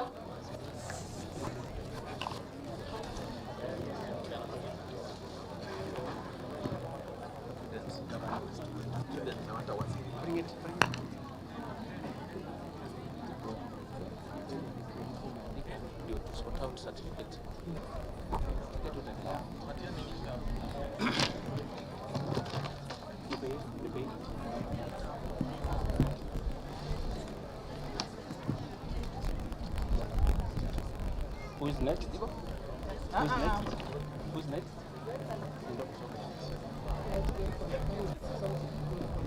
Light vehicle mechanic Daniel Mutisia and Albanas Nzioki. Tuanze na Daniel Mutisia. Light vehicle mechanic.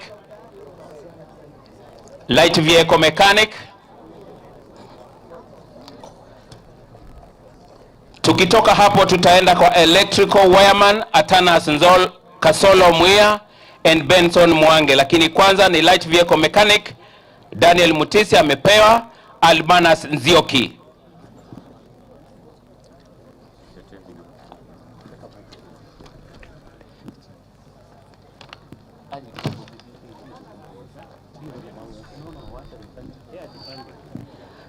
Electrical wireman Atanas Kasolo Mwia, Benson Mwange.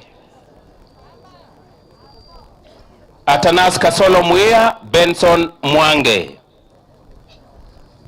Alafu tuende kwa motor vehicle electrician Musembi Daniel Kidhunga and Solo John Kimeu.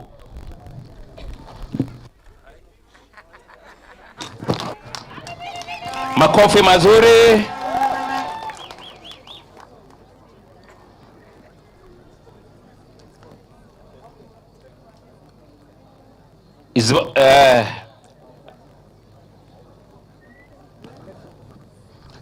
electrical wireman Atana Ndolo Muya, Benson Mwange.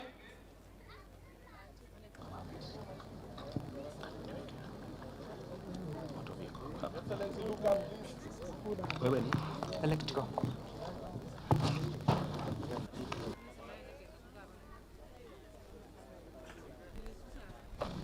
Just a minute.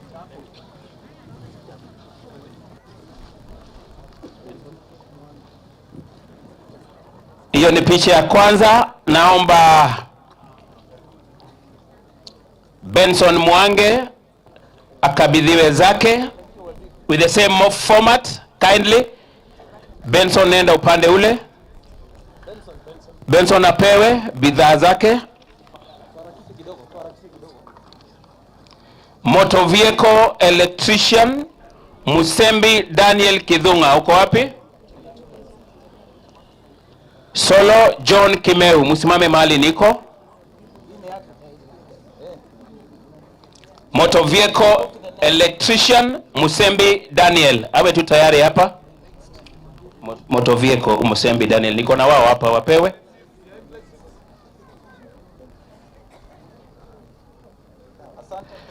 Motor vehicle electrician Musembi Daniel Kidhunga, nenda mbele.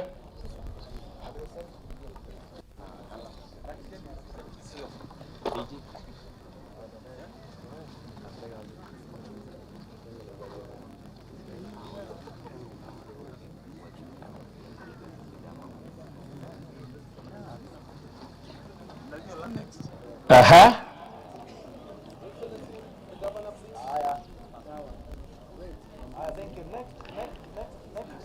Musembi Daniel amepewa Solo John Kimeu. Solo John Kimeu. Yes. Nitaomba naibu wa gavana you join that photo. Please. Here. Aha. Mpeane pale. Plumbing. Maureen Chalo. Paul Mwanza. Maureen Ndolo. Plumbing.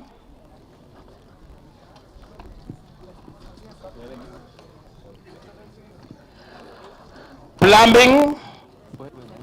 Asante. Plumbing. Paul Mwanza.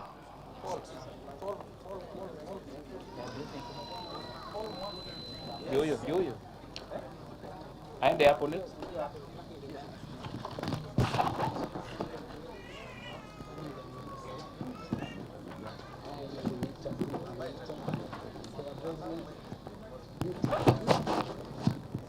Beauty therapy Wilson Ngewa, Caroline Kanini Muinde. You are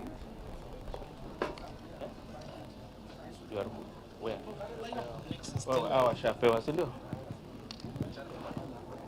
Shapewa.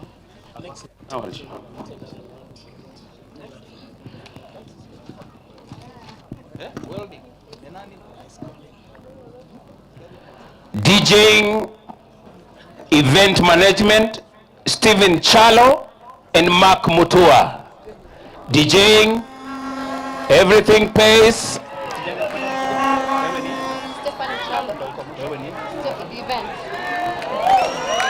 Haya, tutulie kidogo kwanza. Tutulie kidogo.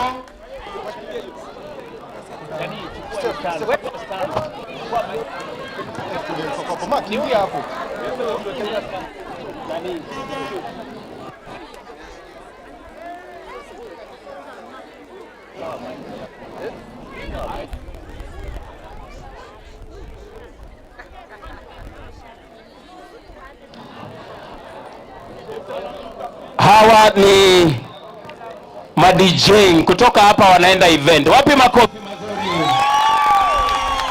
Asante. Your Excellency, with the same breath, their certificates are here. Waweke hapo chini. DJ wacha tusome kwanza one by one. Stephanie Chalo, a lady DJ. Makofi mazuri. Atuangalie. Songe mbele kidogo. Mark Mutua, DJ. Mark Mutua. Mark the DJ.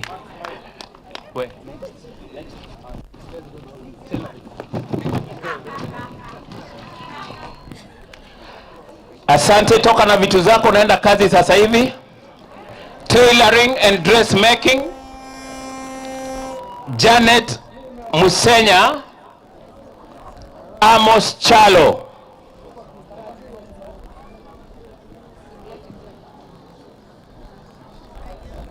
Tailoring and dressmaking, pole pole tu. Tunaenda wote waende pale.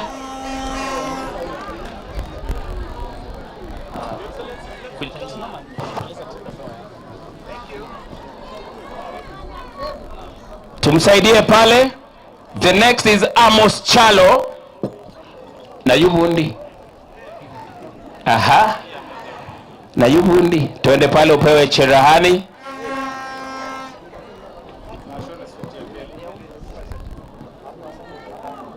Tumpatie apewe material.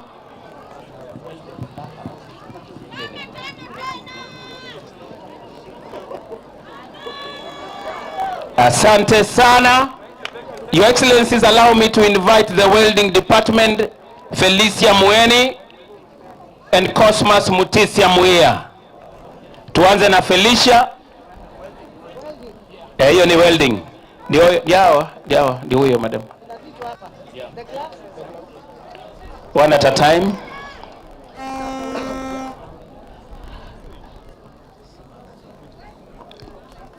Felicia Mueni ameanza kazi hii, si ya kuchomelea, ni welding. Kuna tofauti. Chomelea ni vibuyu. Wapi makofi mazuri? Cosmas Mutisia Muia. Cosmas Mutisia ni welding bado. Welding.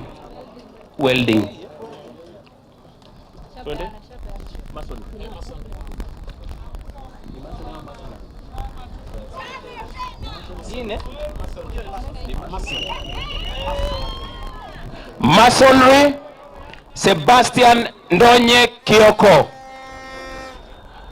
Kabilo Kadhime ni kau. Sebastian Ndonye. Wapi makofi mazuri kwa kijana huyu? Nuka mwitoko kwake ya nyumba ya nguku, mwitoko kwake ya nyumba. Makofi mazuri. Tuangalie hapa. Tuangalie carpentry ya mwisho, Your Excellency. Carpentry, Festus Kaunda.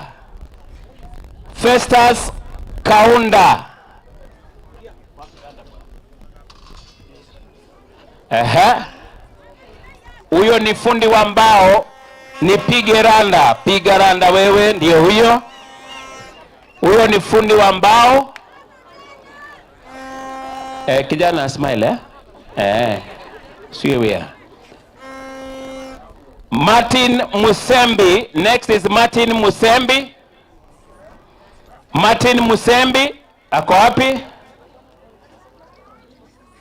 Carpentry.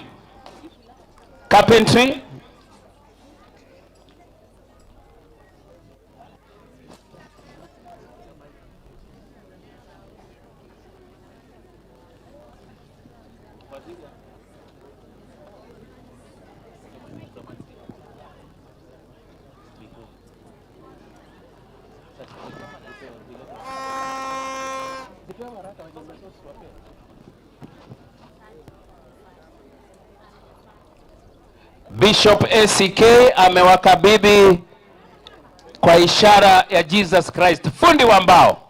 Makofi mazuri. Asante sana. Can I have the certificates of our ndio waketi? Certificates. Mwalimu.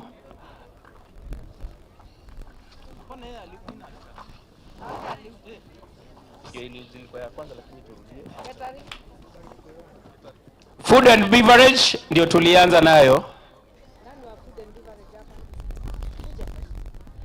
Ashley Nduko and Bibian Ndia. Food and Beverage, Ashley Nduko. Ashley Nduko.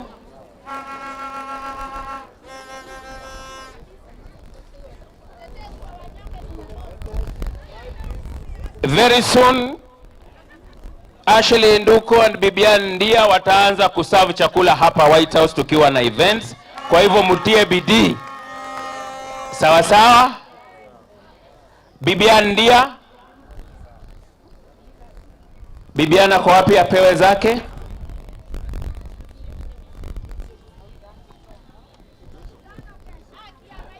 Nduzi tupewe hapa.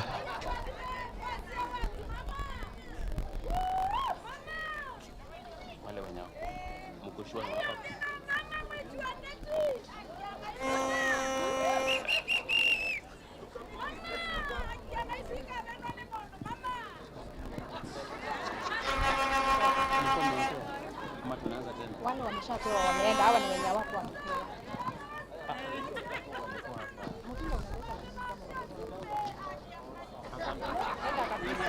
Enda kabisa mtindo. Unafanya nini hapa? Mbona mnapeana hapa kama ushaitwa rudi?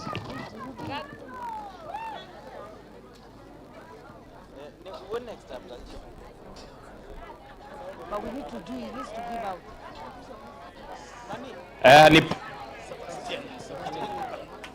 Sebastian.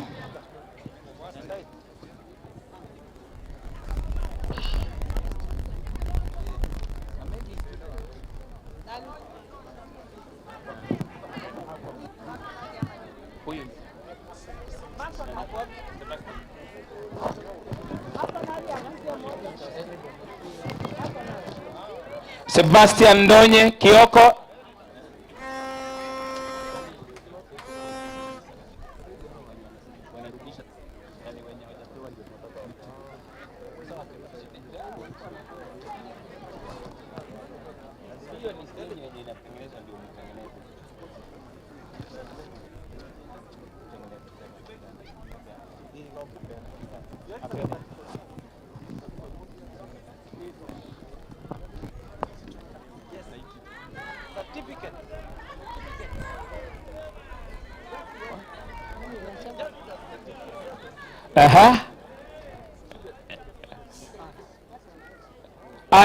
Ana Mweni Mwasia apewe certificate.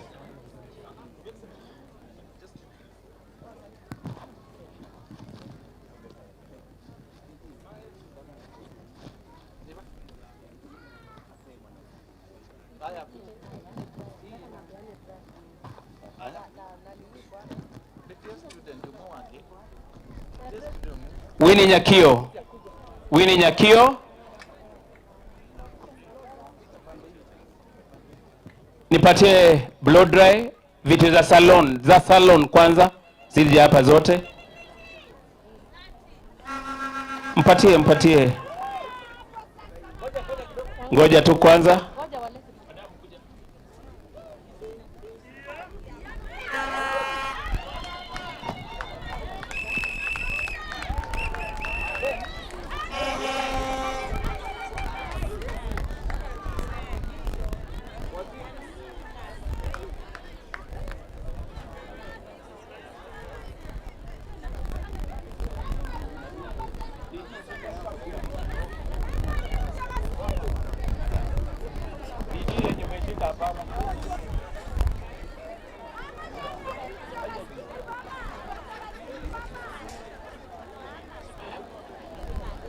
DJ ameshika tape measure, ni kama tunapima kichwa. Hapana, apewe mafuta. Apewe mafuta, mpatie mafuta. DJ shika kitu. Thank you. Tuangalie kamera. Asante sana kwa hafla hiyo. Asante sana kwa hafla hiyo. Your Excellencies, you can take your seats as we proceed to the next level.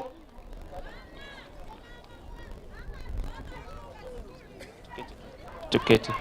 Hizi zitoke hapa sasa, zisonge kule.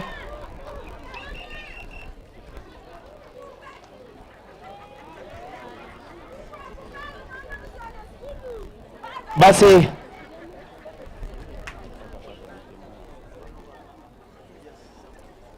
As we clear the tools, allow me to invite Dr. Muyanda Mbuki, the County Secretary, to take us to the next level.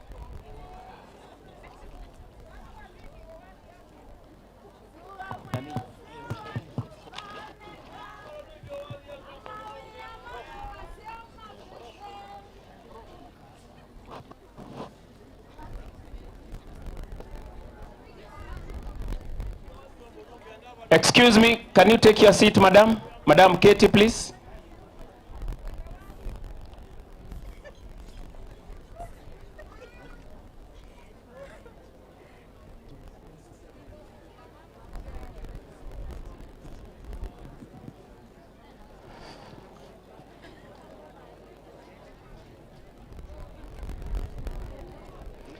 Your Excellency,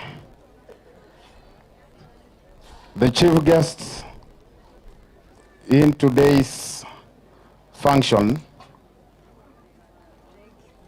this event was earlier cited as a congregation to mark the first graduation of the Machakos Youth Empowerment Program 2025 by the concerned minister. Your Excellency, it is my pleasure, in accordance with academic protocol, to pronounce the first graduation ceremony of the Machakos Youth Empowerment Program 2025 dissolved, Your Excellency.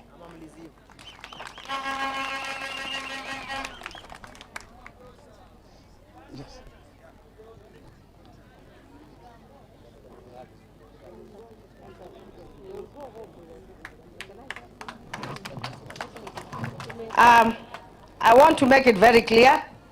Kila student ataenda na equipment yake na certificate. Less fair.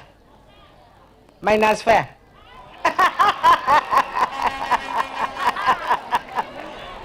Ninawachokoza eh? Eh? Aya, sawa.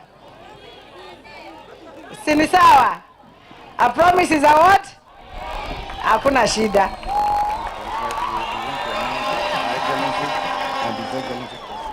So wazazi mtawapatia utaratibu. Hii tunataka kufanya na utaratibu. We don't want other people to interfere. We just want the students certificate na vyombo yao, wanaitwa hivyo. Yeah? Nyinyi mtatulia, students washughulikiwe peke yao. Si ni sawa? Na mtaenda kufanya kazi mzuri? Let where God goes you go. Where God does not go you don't what? I bless you in Jesus' name. Bishop atamalizia.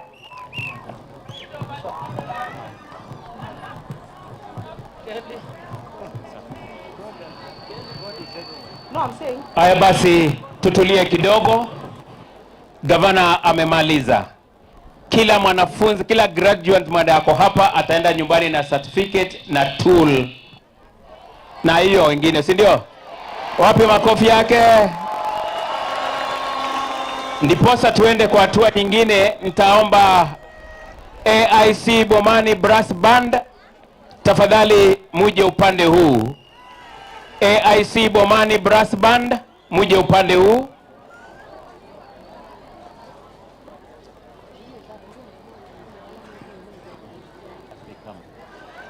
As the brand prepares, Mheshimiwa Waziri, please you can announce. All trainers, you are going to remain where you are seated when the guest of honor and the governor and all the invited go away to the other side. We will pick a few of your students to accompany them to go and see your startup kits the other side. Immediately after that, you are going to go to where you are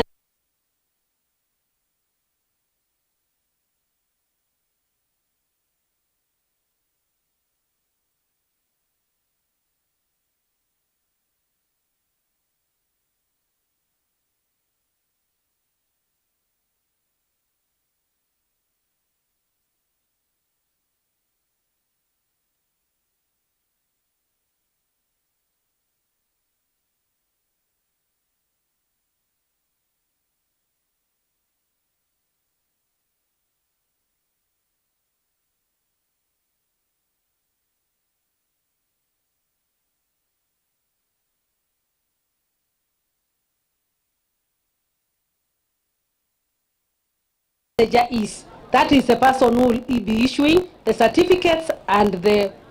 So, Your Excellencies, Your Excellency, I terminate. Over to you, MC. Zote tusimame.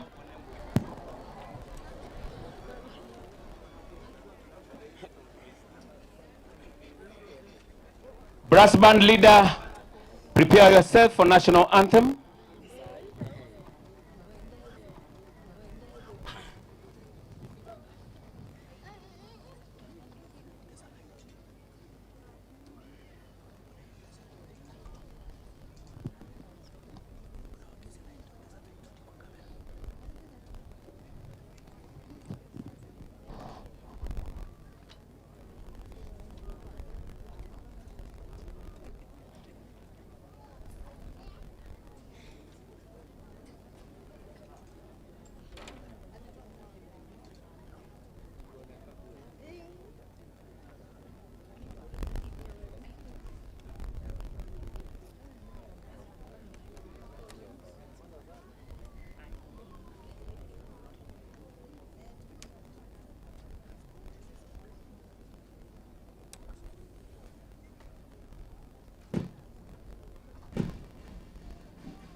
Major Kasioka. Lord God, nothing else.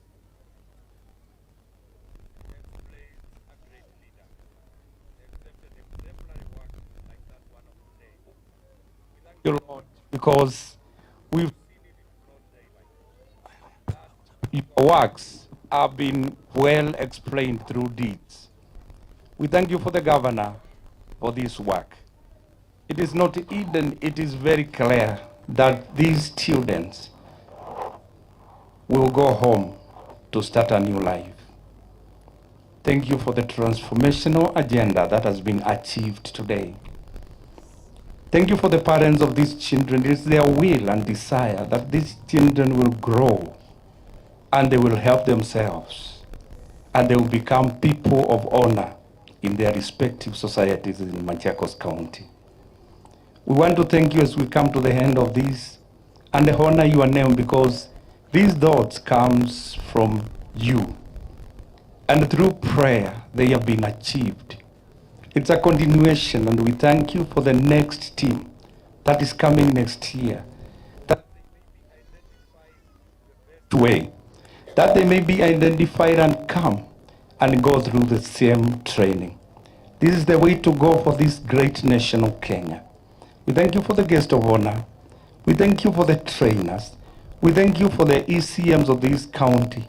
And we thank you for each one of us. Even those who are sick and are not well because of drugs and because of separation. We pray for them that they may come to terms with their own lives. And Lord, you may speak to them in a special way. We want to rebuke Satan and brings bad manners to our children, that he may be defeated each day in Jesus' name. We pray all this in your name. Amen. Amen. Thank you.